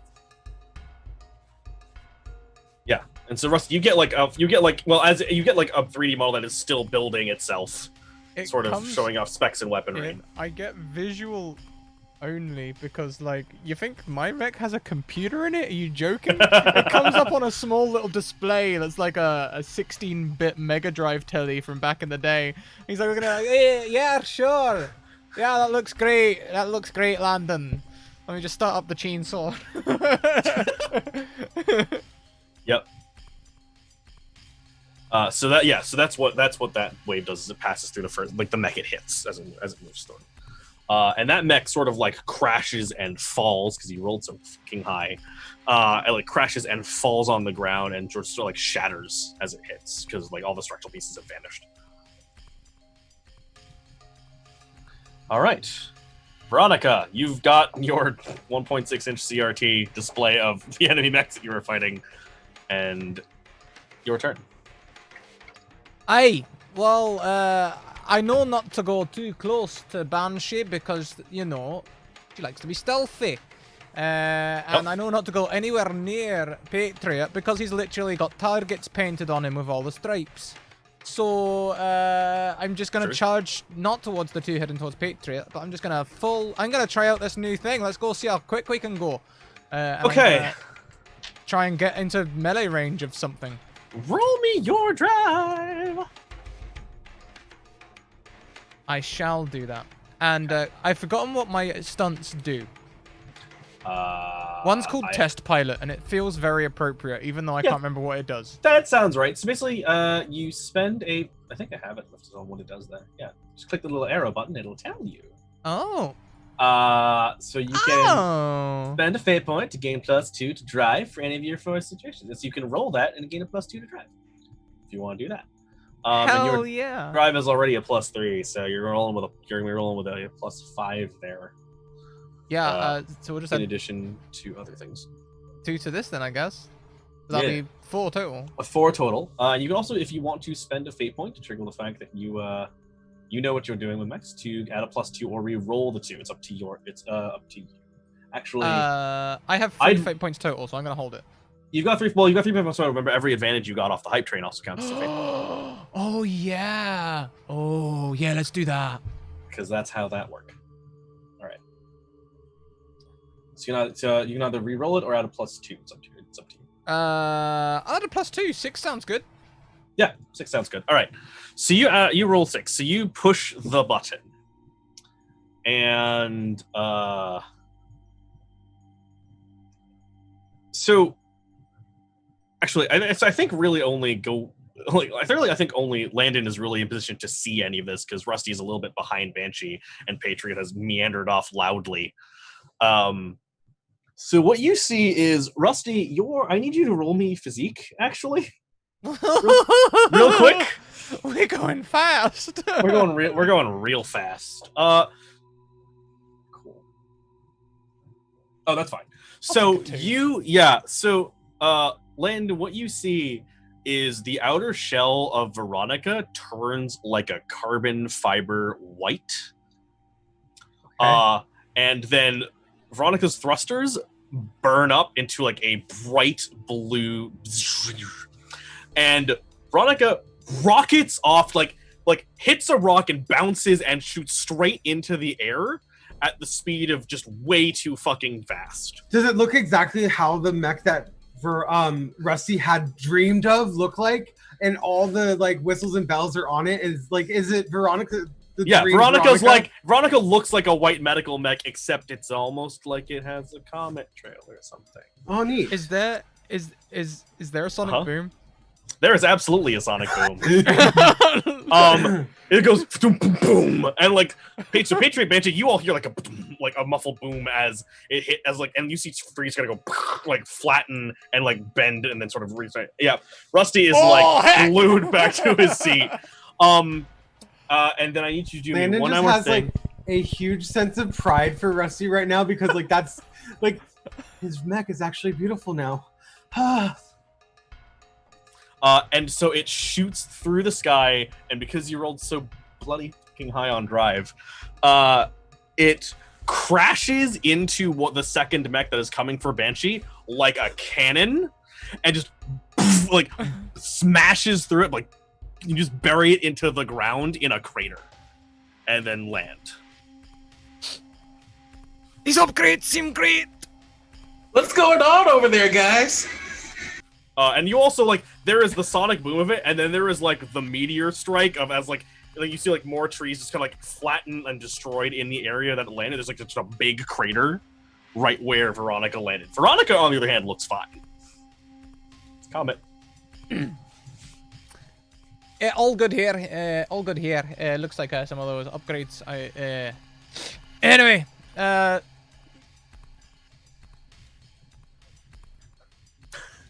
Nice. Rusty. Hey, Landon. She looks beautiful. She always looked beautiful. She looks like exactly how you pictured her. Yeah, kinda. Oh, that's so sweet. You guys aren't fighting anymore. Oh, look at that. We've character development. It's called All growth, folks. So, Banshee, as you are moving up, you see like you're moving up. You see two mechs sort of moving towards you, and then two sort of so it's like a pack of four, and then two peel off. One of them gets like nano devoured by whatever Gawain is doing, and then Rusty, you hear a sonic boom, and Rusty catapults out of your peripheral vision, strikes one of their mechs, knocks it back like several hundred feet into like this big just destroyed line. And like trees are flattened from the force that it moves through, and then one more is sort of, and like the other one is sort of like rocked back and isn't quite moving, but is like turning around towards Rusty to try and find out what the fuck just happened. Okay, so I would like to find myself a little like.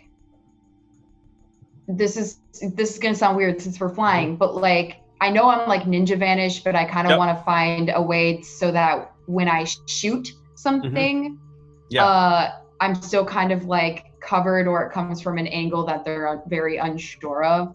Sure. So I want to try and find like an opportune sort of like hidden angle. Okay. And I'd like to kind of like turn and shoot at the one that's going for Landon with my needler. Okay. So, yeah, we can just, that works. Roll me shoot, and then I'll tell you what happens. Okay. Because you also pushed a button at that point.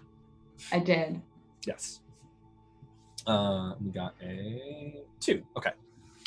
So, you take like your needle. So like your needle sort of glows up in the middle of the haze and just like fires. You strike the other mech, which turns and sort of like starts to raise its gun to try to figure out from the direction it's coming, and then you feel a tug, and you're like it. It's almost like the feeling of like when your gut drops out the bottom after like a sudden drop. Yeah. Except it's backwards and not down. And Banshee, like there's a burst of like purple haze from Banshee's exhaust, and Landon, you see Banshee blink out of existence. And then reappear like 100 feet back where Adora had pushed the button prior. She is Tracer! I was saying she's Tracer. I say she was Tracer, and I had a feeling she was Tracer. She's Tracer! Oh my god. Okay. All right, everybody's able to do cool stuff. I want to see my cool thing. I just yelled to Banshee. I'm like, Banshee, you have some like recall thing going on? Yeah. Oh wait, I pressed a button. I had no idea what it did. I just pressed the button. It must have been a new thing. It's my new thing. Back to the point where you press the button? Is that what it looked like it did? Did it like that? Yeah, it actually, you blinked out of existence and reappeared at the spot like where you pushed the button upon exiting.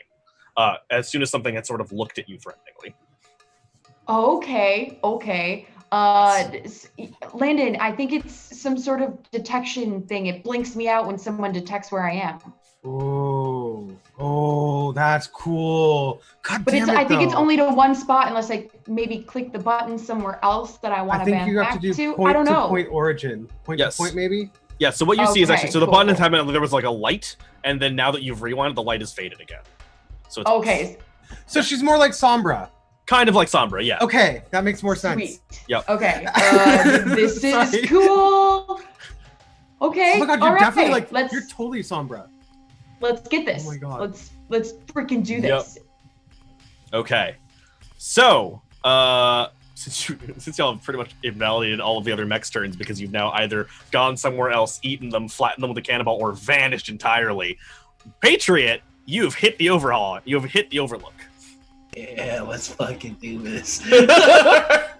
Alright, is there anything in shooting distance? Yeah, there's the mech that was by Rusty, and there's the mech that Banshee just peppered with the needler. Oh yeah, there is. Alright, cool. And I'm on a cliff thing, right? Alright. Yes. Alright, for maximum doing the most, I would like to slide down the cliff while I shoot. You like to? Okay, cool. Yeah, because this is happening. For no reason whatsoever, roll me a performance check. Yeah, no. All right, so roll me some shoot, and you're shooting with the new gun. Yeah. Awesome. Yeah. While sliding, there's gonna be like one gun spin, and then bang. All right, cool. Roll me to shoot, and then roll me physique. You know what? I am going to use I'm gonna use one of my advantages. Do it. So let's try that again. There we go. That's way better. All right, now also roll me a physique roll, please. Okay, cool. I get +3 in it, Lord. Why do you do this to me? Okay, so It's good. you all, I am assuming, hear like a woo from like comms as Reeves is like sliding down the cliff. Y'all hear? Yeah. Yeah. Boom. And there is, so it's not a bullet. For one, it's not like a slug. Okay. So a laser beam of some sort erupts from your gun. It strikes the mech that Banshee needled, and sort of pierces through it. And from where it strikes, you see what looks like the molten edges start to turn and twist and explode as the shrapnel rips apart the mech from the inside. You, on the other hand, though, because you rolled a physique roll that was garbage, you see so Reeves is like, woo, shoots the gun, and then Reeves is no longer traveling down. Reeves, you are in a crater in the cliff from the recoil of the gun. I meant to be here. That was part of the plan. And that's where you're just like, and like the gun is up here, and you're flattened into the cliff face. For now. So, Gawain, you've just seen all that. There is one more. There is another mech, sort of in the vicinity of Rusty. It's the only one currently near you. You say Gwen? Yes, that's you're up. Hi. Yes, hello. Rusty, not Rusty. Reeves, come in. Are you good? Yeah, I'm fine. It was a strategic plan that I wanted to alter how high I was. I was too high on the overlook, so now I have the perfect range here. This was a stratagem. Right. I don't get your strategies, but okay, cool. Over. Okay, so what is coming towards Gawain? So Gawain, you've got one more mech currently that is turning to deal with Rusty, because Rusty has cannonballed its friend into the dirt like several hundred feet behind it. Am I allowed to manipulate? Is there a way that I can control the waves, the cloud? I'm going to call it the cloud net of nanos. Can I control them and focus them somehow to attack the next one to like break it down? Because I'm guessing it's like breaking down and they're eating the bots, the mechs. Yes. Okay, so I'm going to try to send out another wave of information towards the mass to send it to that next mech. Okay, roll me lore. 4. Yes. So, so you're just like, ding, ding, do, and you see the waves shift direction and travel off to the side as it passes through the other mech. And this time it doesn't do that. It passes through it almost harmlessly. Okay. I'm gonna try to maybe type in like a different command. Wasn't done. Oh shit! Sorry. Yeah, no, you're good. I got you. Give me a hot second. So Yeah, it passes sorry. through it, and nothing happens for a hot minute. And then and you know this because you've seen the breakdown of the mechs. You kind of know how they're built now. From the structural weak points in every mech, blue fire just erupts like as if it was bursting at the seams, and the mech just like starts to hiss and fall apart.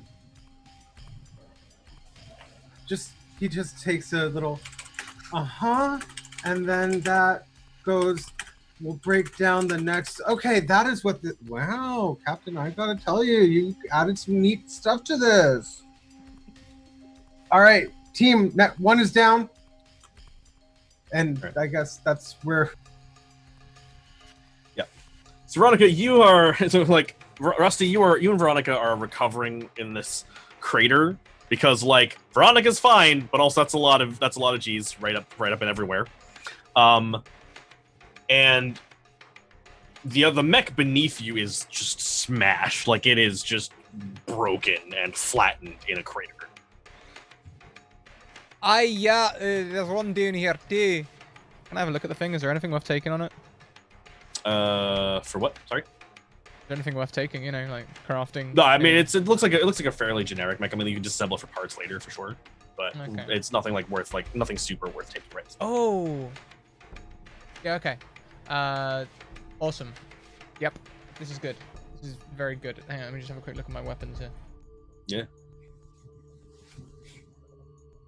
Yeah, can I possibly take just a chain off it? There must be some engine chain or something, right? Yeah, sure. Why not? Yeah, I'd love to take a chain from it. Cool, sounds good. And so you take a chain off of it. Yeah. Big old chain. Big old chain. Awesome. And right about the time that it sort of happens, you hear your speakers on your mechs start to crack to life again. 23. We've got looks like a situation. Something. It's very. Don't know. That's what you. And as you hear that sort of come through, looks like the comms are going out. There is a dropship flying sort of low over, with something on the bottom of it, and one of you recognizes what it is. It is what looks like a sort of lanky. It's got it's hanging almost like a puppet with its strings loose, and it looks like it's got 4 equally long limbs, and so it looks like maybe a head. And as the dropship passes by, whatever it is cuts it loose, and it just falls and sort of lands like a really awkward lanky cat. With the legs of it pop up above the front, and it sort of lands, straightens up. Any chance we could try and shoot at it immediately? And that's where we're going to take a break. Oh no! All right, everyone, we're going to take a hot break here to get bios and drinks and things. We recommend you do the same. There will be an advert in the break from our sponsor, The Deck of Many, about their new Kickstarter. I hope you enjoy it. We'll see you in a minute. Bye! Hydrate or dihydrate. Bye. Bye. See you soon. See you soon. See you.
Looks like you really lost your edge, huh?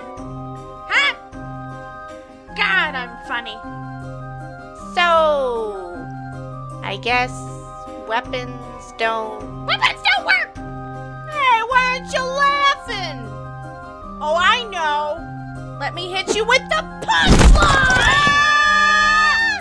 Wait, my animated spell cards! They can save us!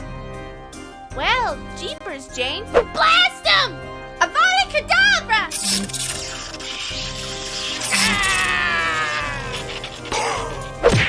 Right in the funny bone. Bleh. I really don't like that guy. We did it! Yeah! Defeat your greatest foes with the most powerful spells. Animated spells are back, with level 6 to 9. Each spell card features 8 frames of looping animation that makes the spell come to life, and contains all the spell details on the back. And for the first time, you can divine with a fully animated tarot card deck. Will you read Fortune or Folly? Jane! Techno's reforming! Not on my watch! Meteor swarm!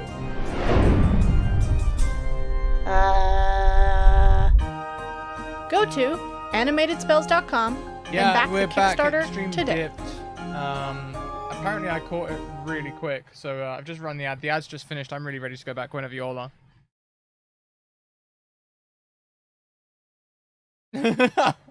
Okay.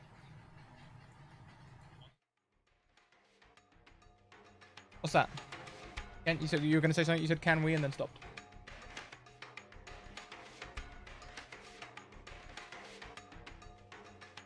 Yeah.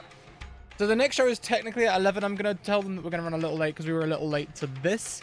Well, let's try and, if we can wrap John for around between 10 to and 11. Awesome. Appreciate you.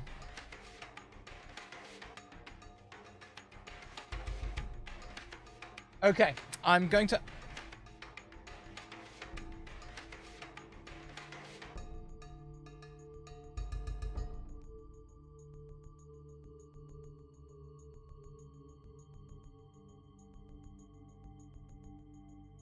Okay.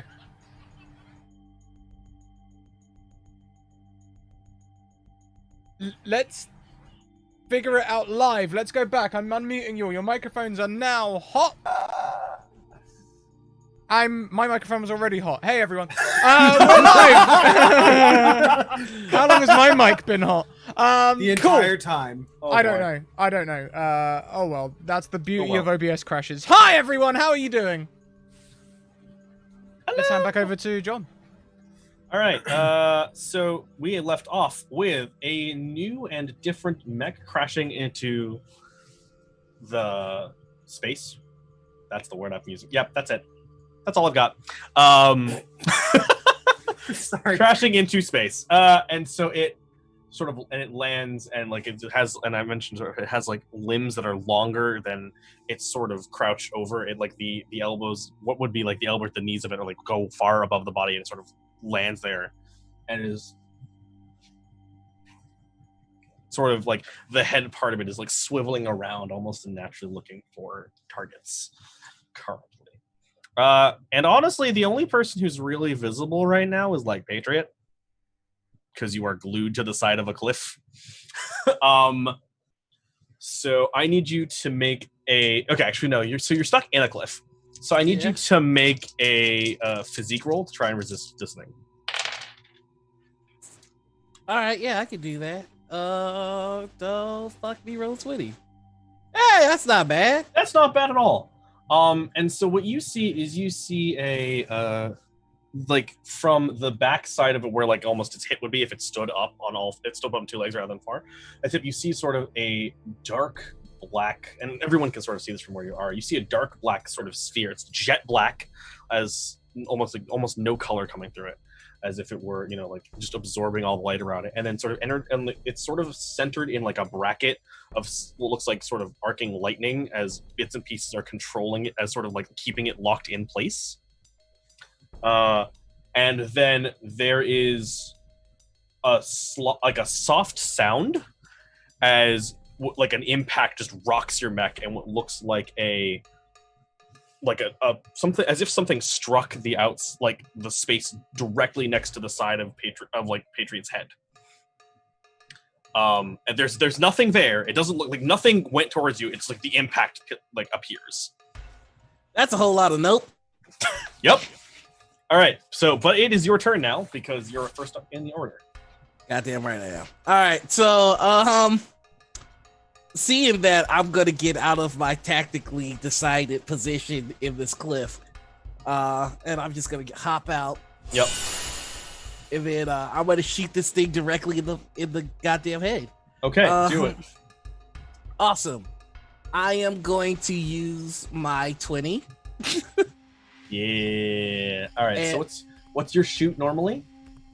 My shoot is fair. It's +2. It's fair +2. Okay. Mhm. So you're an automatic 6.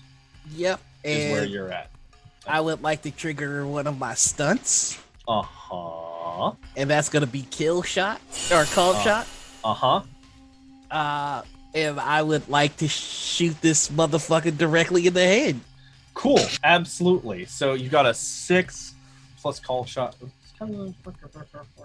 So call shot says, here I can do some quick read. During a shoot attack, spend a fate point and declare a specific condition you want to inflict on a target, like shot in the hand. If you succeed, you place that as the situation aspect on them, in addition to handing them to stress. Awesome. What do you want the aspect to be? What are you trying to accomplish by shooting it in the hand? I want, beyond killing it, I would love to have fucked its sensors up, make it harder to detect.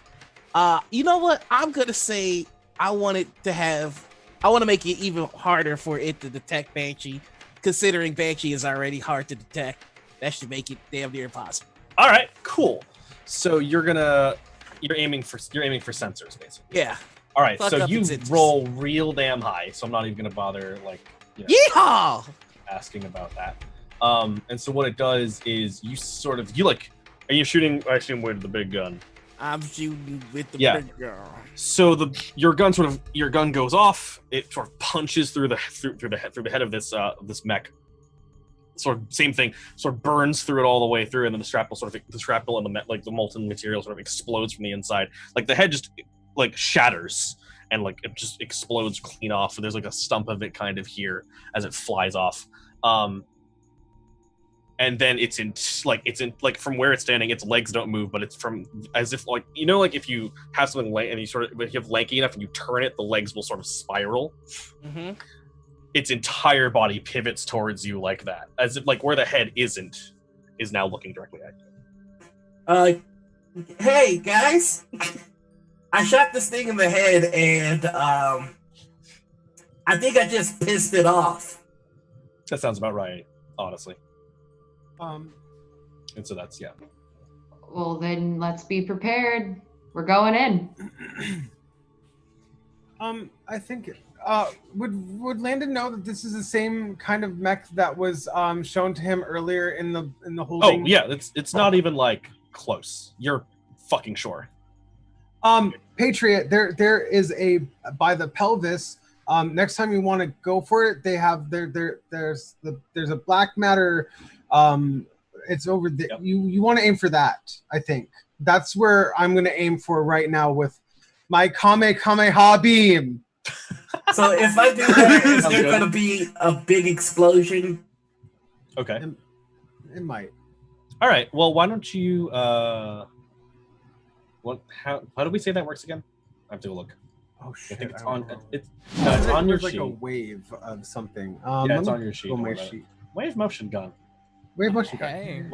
Okay, so let's proceed. We've had see a what style. donation. Oh wow! In. One more card specifically for Witherbrick. Let's draw it quick. Ray, tell me when to stop. Ooh. Stop. Gem. Okay. Ooh, okay. Let me go look that up real quick. Money. Money. Okay. In true anime fashion, it starts to rain dollar bills. Yeah, it's very Kill la Kill. All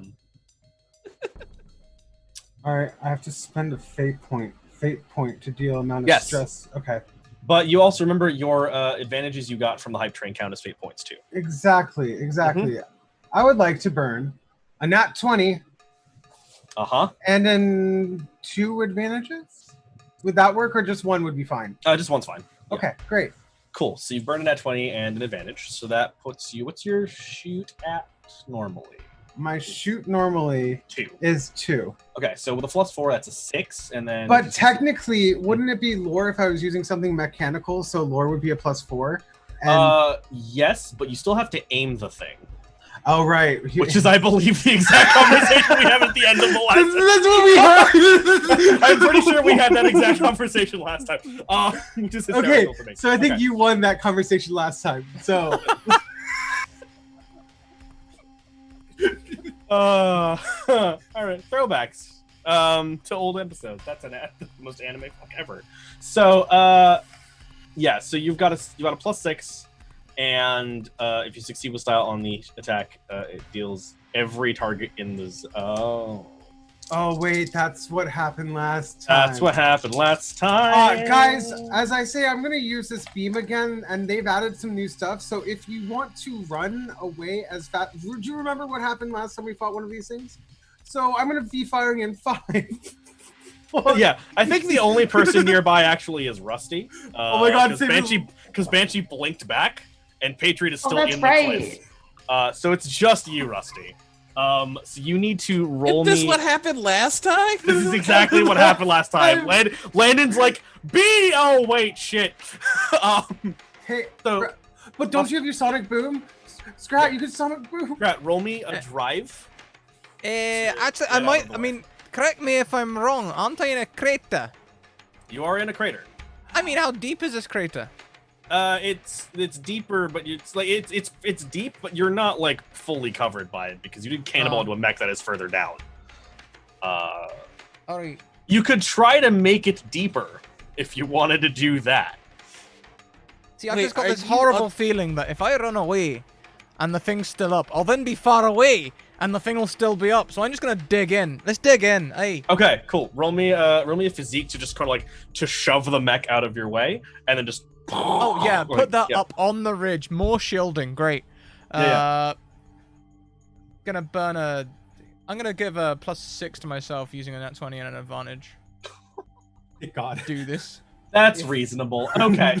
No, anything this unit is consistent. The nat 20 is already there, so it's gonna be. It would just be a straight. You have a physique average of +1, 4, 5, 8, no, 4, 5, 6, because that 20 will already do the roll up for you. Oh yeah, gotcha. So, okay, so you just like, and you just burrow into like all you see is like a mech go flopping out of the crater as like you see Veronica just into the ground, which is hysterical. So you do manage to avoid most of the avoid most of the damage. Like it does sort of shake you. You can sort of feel the vibration of it as it shakes on the ground, and as like the mech explodes above you, as like Landon just tears into the ground around this new mech. You mean my mech looks a little beat up again? Oh no, what a shame. Looks a little beat up again. What a shame. Who could have ever expected that? Okay. So here's what happens.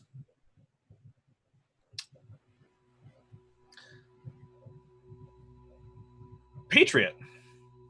Yep. I need you to roll me. Oh, don't say those words. Will. Oh. Okay. You've got a good will. Yeah, I got. How about 5? How will that do you? I'm going to spend a disadvantage and make you roll again. You trying to fight? Hey, you want to go? How about 5 again? Nice. Oh! That's perfectly fine. I got 5s for days. That's dope. Love that. So here's what I'm going to do: is what's your tough as nails do again? Oh, I should know what that does. Oh, that you should.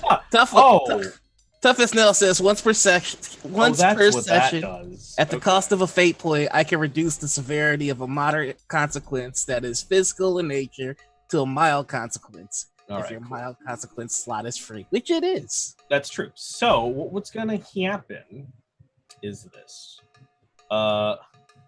So you see like this. You see this wave motion envelop the well, you actually still land, and once you've done that, you feel the wave of like nano sheets you sent out like halt in midair and retract back towards you. Like they like fly back into the housing as like as you gather energy for the beam.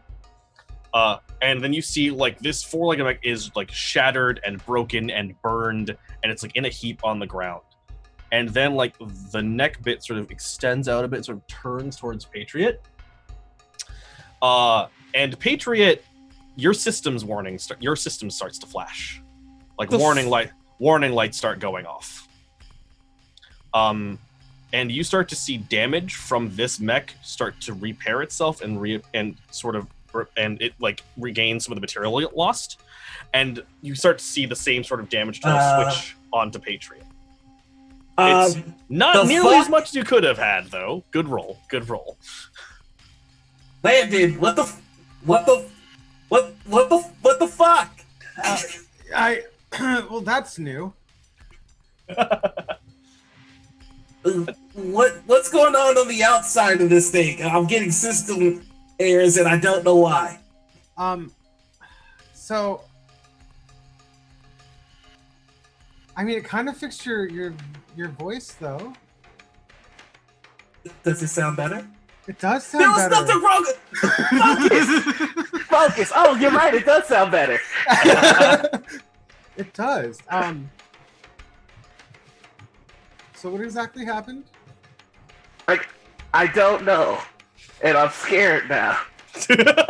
Are you okay? I mean, the system's freaking out, and I've got some damage on it, but can you get out of there? Wait, can you I'm not leaving my neck. What if it's like a nano boost on you? Oh. You know what? I think the solution is that we just need to shoot some more. I tried to shoot. This is new technology that's been given to me. I don't know what's going on. Yeah, but I shoot better than you shoot. Regardless, at the moment, I think I can come down and see if I can get one more shot. And can you get out of the way? Yeah, I can get out of here, no problem. I mean, this was also a tactical choice, but I can pull this back. Don't worry about me. And Brandon's already up above, way above now, just like going up. Yep. So Veronica, you've dug your way in to avoid the explosion, and it is now your turn. Hey. All right. So let's have a look here.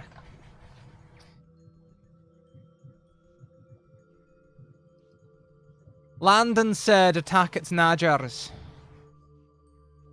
So I think, a hammer is one way to attack Nagers, but even better would be to make some kind of, perhaps like saw. And with this chain that I just found, I reckon like a chainsaw or sledgehammer would be pretty cool. I want to spend this turn doing some sledgehammer surgery. It'll do in a pinch, creating a one of those two, creating a sledgehammer chainsaw.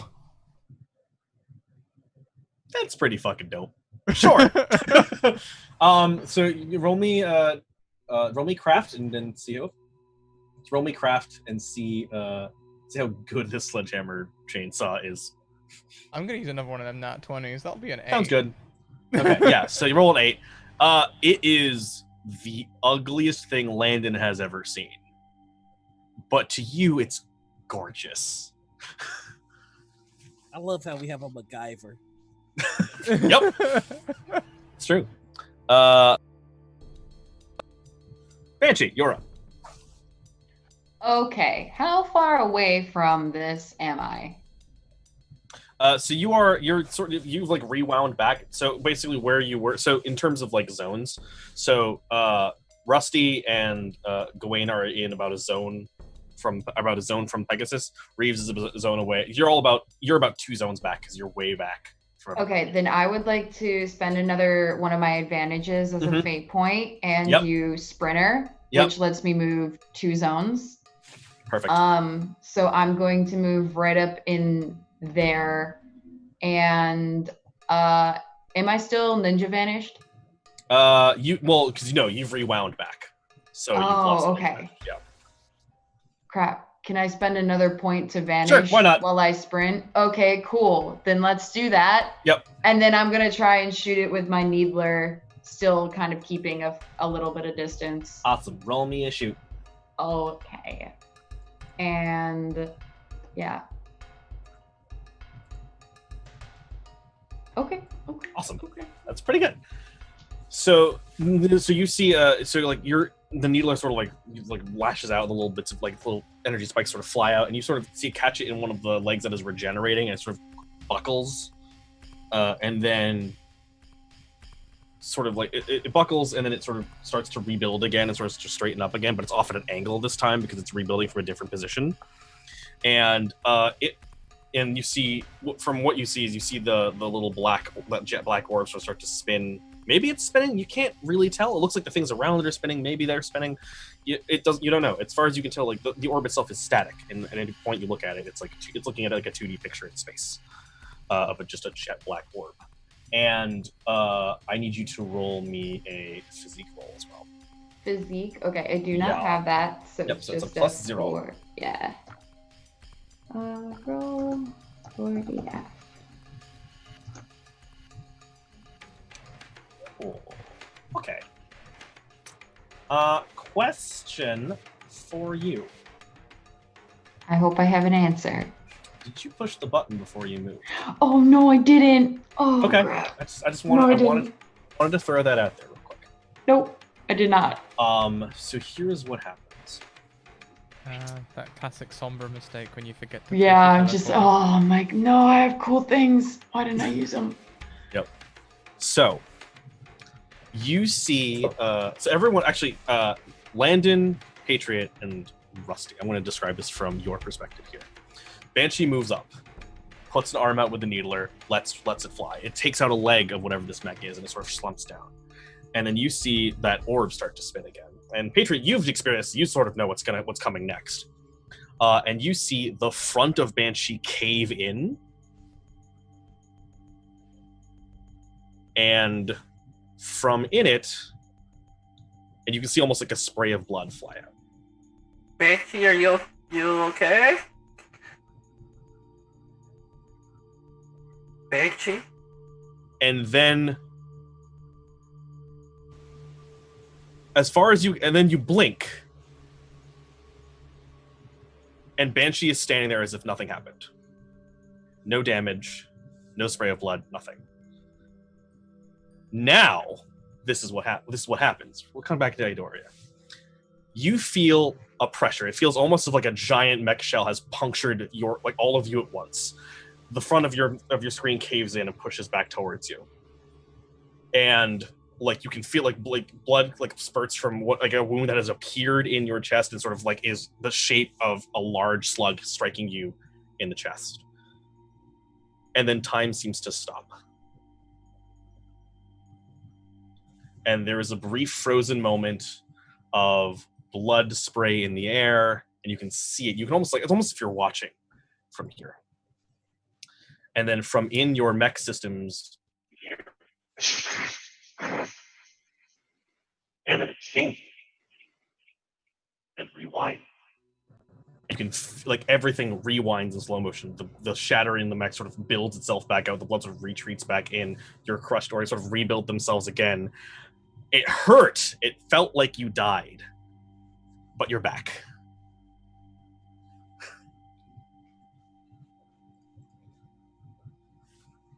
Ow.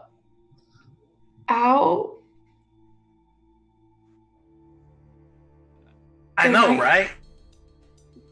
I'm here. I'm here. I'm back. I'm back. That was insane. That is improbable. I don't know if that was a new feature or what.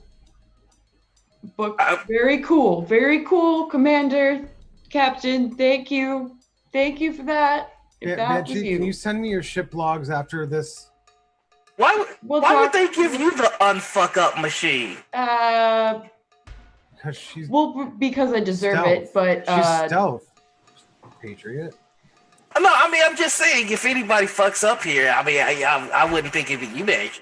Regardless, let's keep a distance from that thing. I don't know if it was because of that or me or what, but yeah. Yeah, I'm in the sense that when we hurt it, it hurts us back exactly how we hurt it. It definitely could be. I wouldn't put it past technology like this. One thing you do notice, Banshee, is that one of the lights on that new console has blinked out. So you've got the one light that indicates the rewind. Okay. And you had 2 more lights. One of those lights is now gone. Okay. So, Patriot, you're up. Do I have to be? Okay. Shit, I'm music to my ears. All right. I'm proper frightened right now. Could I ask a really quick question? Yes. Like really quick. Totally. Let's just say hypothetically, if we were to have a short rest, would that light come back on for her? I'm just so curious. Okay, sorry. All right. So I have seen shooting this thing go poorly. Like, I shot at it and it almost fucked my whole shit. And Banshee shot at it and it almost fucked her whole shit. Is that correct? Well, I mean, technically it did fuck her whole shit, but yes. Okay. This is dumb, but Patriot is also dumb. So I am going to run up and I am going to full on cowboy pistol whip this stupid bastard. Okay. Yeah, so I'm like, let's see what happens with melee damage. Roll me fight. Let's go. All right. Fight. Oh, I'm good at fighting. And then I roll that. I'm gonna use an advantage. Sounds good. There, I got 5s for days. That's way better. 5s for days. All right. So, you twist, spin the gun around, flip it over in your hands. You've got like this, and sort of thwack it over. I don't know where. Yeah. Where you aiming? Where you aiming? It doesn't have a head anymore. I am aiming at.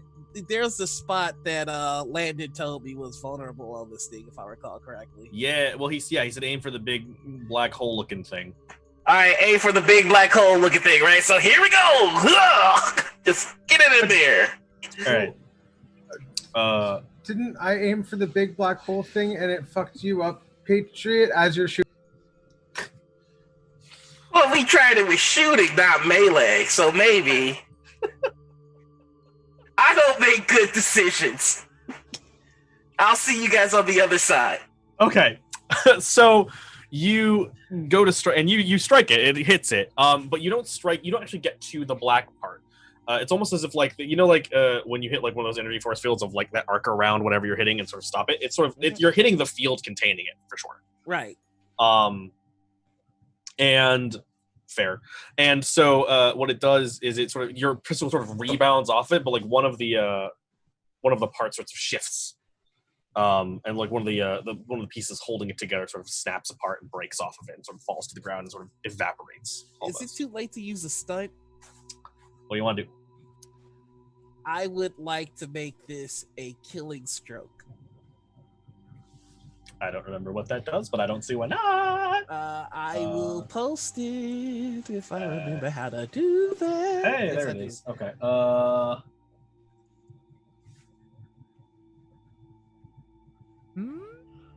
So you haven't dealt it a consequence yet.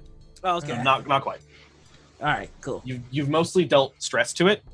You're getting close, though. I will say that. All right, cool. So yeah, I'm gonna hit it right in its big old robot black void spot. Let's That's see a what sentence happens. that I've heard today. Yes. Okay. Cool. Perfect. Yeah. So you smack it, and like it hits the containment field around it, and sort of you can see sort of some of the sort of bots floating around it as part of that field sort of fry and then fall. For sure. All right, after that's over, he's just gonna go. I'm not dead yet. Yay! Fair, honestly. Gawain. Hi. So Landon's inside there going, well, there's a containment field, and we need to get that down. Maybe I should send some of my hacking drone nanobots.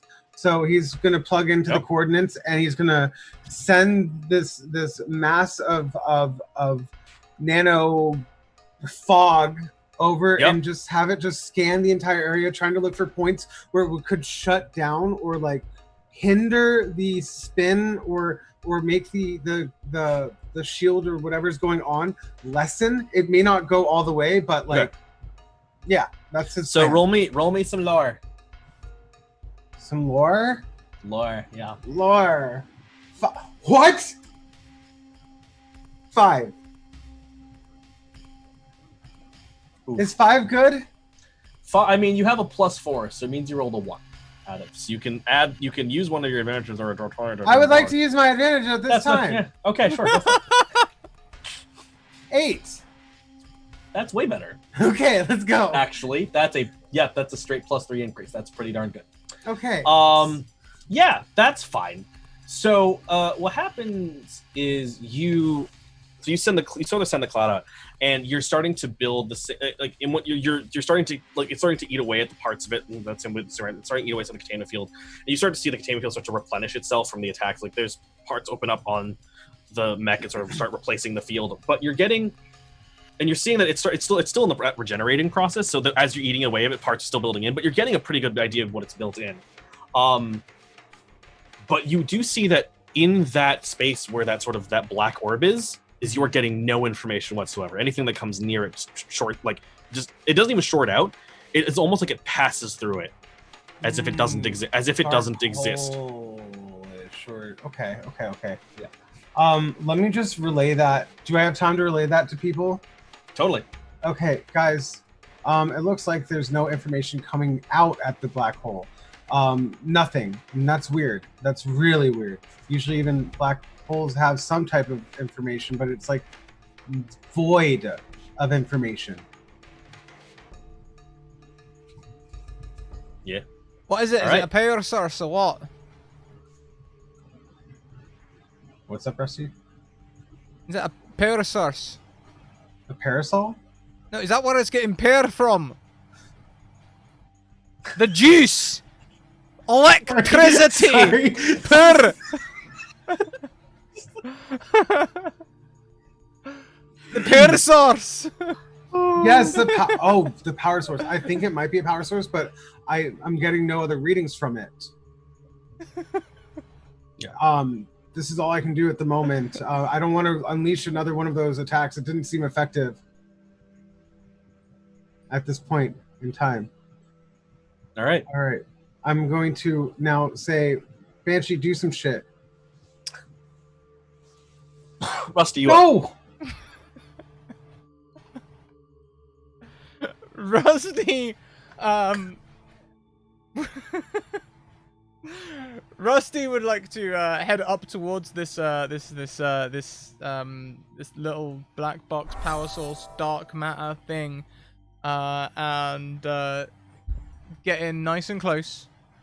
And at first they were thinking they're gonna try and cut it off using their new hammer saw. But if it's a power source and whatever we do to it, it does to us. Yeah. So note that it's not connected to it in any way. It's like floating above it. It's just there. Oh! I must have scrap metals on me, right? They didn't fix the bolt that much. I've got scrap metal around. I'd like to put it in a Faraday cage. Dunk. Okay. Roll for Faraday cage. Roll I the craft don't Faraday know what cage. that is. Is that it'll do in a pinch? I don't know. Yeah, roll crafts and we'll see what we do. Yeah, craft.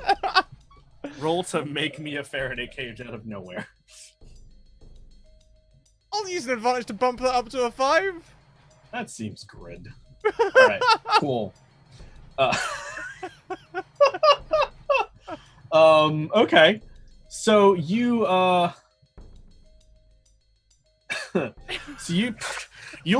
you come running up with like the guardian, like the equivalent of like the Guardians of the Galaxy like orb they use to slam over the Infinity Stones, except it looks like it's like rusted and like haphazardly welded together and kind of ugly looking, and you have 2 halves of it. You just kind of run up and just boom, slam it shut on each side, and then turn.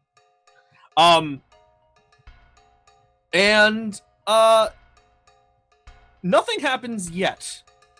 You do see it. You do see the edges of it flicker. Like the way the orb is defined, it's like literally just like it's a perfect circle cut out of space. So whatever way you turn, look, it's just like a circle. It has no shadow, it has nothing. And you see the edges of it start to flicker, and sort of like as almost like the kind of thing you get in like a visualizer where like it starts to static out. Winter. So the little pieces of it are moving out in and out. Cool. Well, I'm not sure what's happening right now. There shouldn't be any transference of electronic or magnetic fields, but we'll see what happens, I guess. And what happens, you also see the bits that are containing it, that were arcing energy around, can't get like to it through the cage. So they're starting to fall piece by piece. So, next up, Banshee. Okay, so from that, does it look like it's getting... It looks like it's obviously getting weaker, correct? Yeah. Okay, then I am just going to kind of fly around to be on top, like on top of it, and shoot down at it again with the needler and just try to enact as much to help weaken the process as possible. Okay, so you fly over, sort of fire the needle, sort of strikes down into it. And it sort of buckles and heaves almost in this kind of like something that struck it, like if it was an organic creature, sort of struck it from the top, and then it turns to. So here's what happens. So Rusty, it sort of pivots and turns to you, and so I need you, Banshee, to roll me shoot so we can see how much you did. Okay, I would like to use an advantage on whatever this is. Absolutely. So a 3. Okay, awesome. So you sort of like needler sort of peppers the outside of its shell, sort of crackles, and like you can see plating start to fall off. And sort of you're hampering the regeneration process that it's currently undergoing. And it turns to Rusty. It turns to you, and as it moves, the thing that you've caged stays still, and the rest of it kind of moves and rotates under it. And I need you to roll a physique roll for me. Me, physique, yeah. Yes. That's cool. I'm good at this. This is fine. I'm cool. Okay. Oh, there's a 0. Okay. That's a 0. And you know what? He's so happy with his idea of the Faraday cage that this tracks. Okay. So you get you get that brief sort of sense that something is coming, and then something strikes Veronica from the left, which is weird because the mech is directly in front of you. Like something just out of nowhere, you just feel like an impact shove Veronica off to your right. And when that happens, you sort of see it like it punches through some of the armor. But what you see is Veronica's outer shell that has been that carbon fiber white. When you start like parts of it turn that carbon fiber white and sort of shift up to meet the impact. And so it takes significantly less damage than you'd expect it to if it was just like regular metal. Oh. That's cool. Okay. And so we've got Patriot. We're around to you again. All right, so clearly they've all done a lot of damage. Oh yeah, no, it's not looking great, and like even the attack, whatever attack it was using, has clearly like worked less. Yeah, I want to put the barrel of my gun where most of the damage was done. Cool. And then I'd like to pull the trigger. Cool. Roll me a shoot. Okay. Also, use your stuff. We don't. It's not like you keep it. Just use it. Yeah, I'm gonna use my 20. Fuck it. Hell yeah. Let's do this. Cool. So what's your shoot normally? My shoot is normally fair, so it's a +2. So +2. All right, so you're gonna get a straight 6 Mhm. off of that. All right, cool. So, how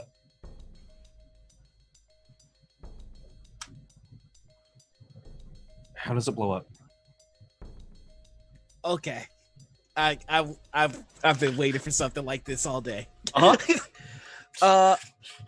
I am going to like jam the gun in the wound, and I'm gonna hop on the top of it. Yeah. Then I'm gonna pull the trigger, Mm-hmm. and I would like there to be a bit of mech, like carcass that I ride like a skateboard on top of the explosion into the sky. So you guys just hear, yeah! Right. Okay. So, yeah. So you shoot down, and like it burns a hole through it, and then the shrapnel starts to swirl in again, and it explodes outwards. So Rusty, your whole the shrapnel sort of spatters against, and like the little bits of your armor turn that carbon fiber white on the impact points as shrapnel hits your mech. Banshee, you managed to get out of the way in time because, let's be honest, Patriot telegraphs. But like, there's an explosion as the two parts of it rip in half, and the like spinal bit sort of flies up with Patriot on top of it as he sort of goes off and lands a little bit off to the right. Rusty, however, because you were standing there the entire time, you're starting to see that black orb that's locked in place is starting to like zigzag, like the edges of it are starting to track and transfer and like start to splinter. Oh, that doesn't look good. Oh. I'd like to go and stand on the other side of the Faraday cage so I can't see him anymore. Okay. And then start moving that way. Okay. So I need really quickly the three of you, or everybody, to make a physique roll for me. As this thing sort of, because the Faraday cage is going to be somewhat like suspension. It explodes out through the gaps of the Faraday cage, kind of like spikes, almost if you've seen Full Metal Alchemist, kind of like Pride, as it goes, and then instantly retracts. I'm gonna use a nat 20. Go for it. I got a 6, and I just like to say, once I land, I plant our flag. I got a 4, and I'm and salute. I got a 4, and I'm keeping with it. Yep. I rolled a 0. I guess I'm good with that. You still have a 20. You got him. You just blow it. Oh, let's use a 20 plus 4. Why not? It's fine. Yay, we all survived. Beautiful. I'm missing a physique from Banshee. I don't know if I see it there. Oh, sorry. No, that's cool. You're good. Yeah, I used an auto success, but I forgot that I still need to. Oh, no. If you use an auto, that's fine. Don't worry about it. Oh, okay. Okay, cool. Yeah, because I don't have it as a skill. No, it's cool. I just missed it. Okay. That's fine. All right, cool. So you feel impact sort of rock your mechs, but it's almost the dying gas. But they come from weird angles, all of them. Rusty, you get hit from like above. Patriot, you also get hit from above, which is weird because you're up in the air. Oh, now my flag is flapping down. That's not cool. Yeah. Gawain, you get hit from the back, and Banshee, you almost get hit from underneath, like as if like something is just hitting you from different directions. But it rocks your mechs. It's not enough to do any actual damage, considering y'all were up, you're all like 4s or higher. But that sort of the black orb sort of like retracts into itself and sort of then blinks out of existence. Neat. Landon, does that usually happen when your dark matter kind of finishes up in your suit? No. Rusty, what kind of Faraday device did you make? I don't really know, really. I just took some conductive materials and slapped them around it. Oh, I mean, it worked enough, but like, what? I'm telling you, sometimes you don't need all that gadgetry, just a hammer and a spanner. Landon, would you like to roll a lore to figure out what happened? You know what? He's gonna roll a nat 20 on that motherfucker. Cool. So whatever it is you can tell is that whatever the Faraday cage as far as you can tell, you're not sure what effect it had on whatever the thing inside of it was. The Faraday cage isolated whatever was inside from the containment field the mech had around it. Mm-hmm. And so it basically caused it to whatever was isolating it in place stopped, and so it flared out once and vanished. And I'm gonna relay that to you guys, and I don't know exactly what if that actually was dark matter. So can you use that to make something that shoots better? I mean, can I roll craft to see if I can? I mean, so you'll know whatever it is, it's gone. Whatever it was. Well, Right. Reeves, it's not here anymore. But if it ever comes back, I will try to mess around with it, and Rusty will mess around with it too. Sounds good to me. True. Yeah, it's going to be interesting trying to explain that one to the captain. We just don't tell the captain.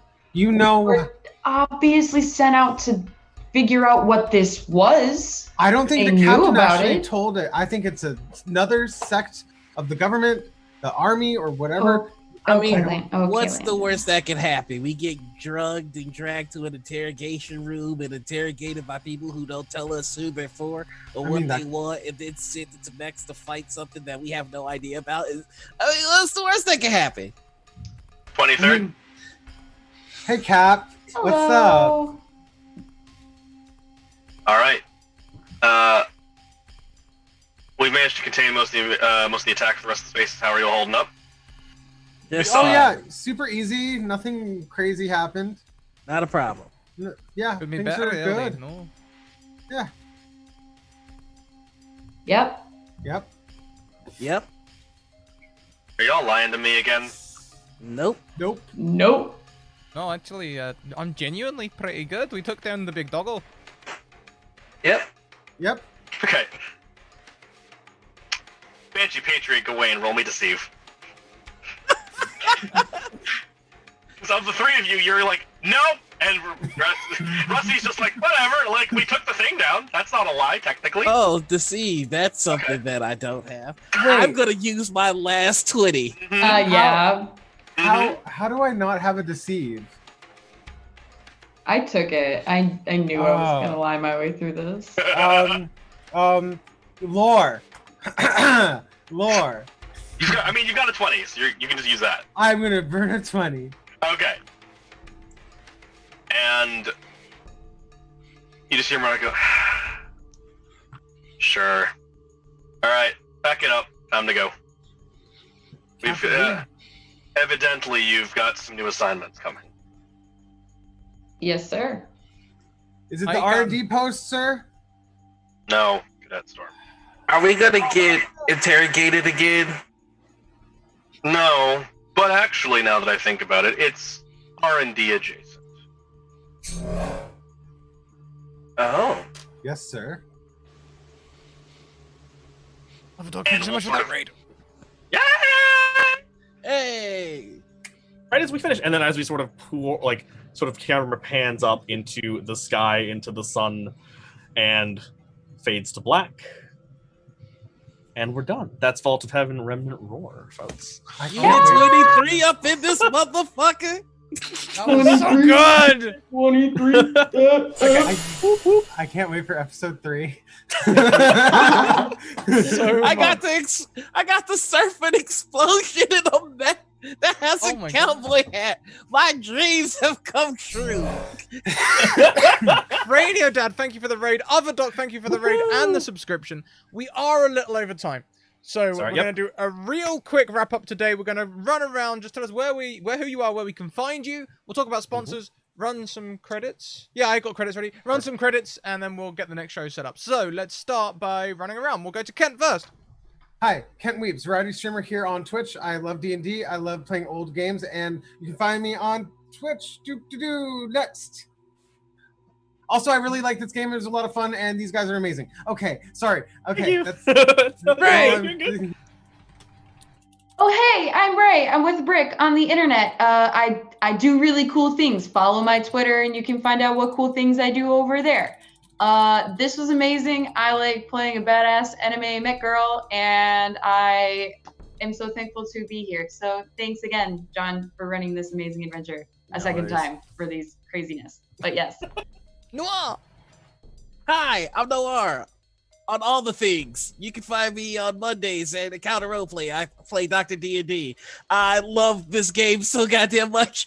I need to be Patriot more, and I'm gonna try and sucker all of these 5 people into playing with me more. That's me in a nutshell. Find me on Twitter, and we'll talk. Last but most certainly not least, our DM of the hour, John! Hi! So, hello everyone, this is my second time DMing on Scratticus, so thank you very much for tuning in to watch Vault of Remnant in the OVA episode. As of right now, you can find me on, actually I forgot to mention the game last time, so we'll run right through it. Tuesdays, 8 o'clock p.m. EST on Unmade Gaming for Thrall, which is a grimdark fantasy D&D 5e campaign. Thursday is New Acadian Nights at 9:30 EST right here on this channel, and actually we just started on Manapot Studios at 8 o'clock p.m. EST as well. The Good Society, which is a Jane Austen role-playing game in which I play Lieutenant Colton Antilles III, an heir of a military family. And he's a good boy. So that's, if you want 3 completely different games, that's where I'm at. Also, if you check out the pinned tweet in my Twitter, RY0MASA, you can find my master's thesis, which was on the therapeutic application of tabletop role-playing games, if that's a thing that interests you. We just finished it this month at the beginning of May, and I'm really excited that it's out, and I can start citing myself like a narcissist. Other than that, though, it is a great pleasure to run this for all of you, and I hope you had a good time. Bye! Thank you very much for joining us, Raiders. We're about to wrap up this show and then get ready for our next show at lightning speed, so bear with us. First of all, check out our sponsors. Mage Hand Press, all of your expansions of 5e covered, 25% discount on the PDFs. Deck of Many, Kickstarter that was funded in 15 minutes. What more do I need to say? Go and check it out. Go and purchase it before you regret it. Hero Forge, magical multi-hued minis for your magical maze man. Also, Dungeon Fog. Dungeon Fog for all of your map making needs.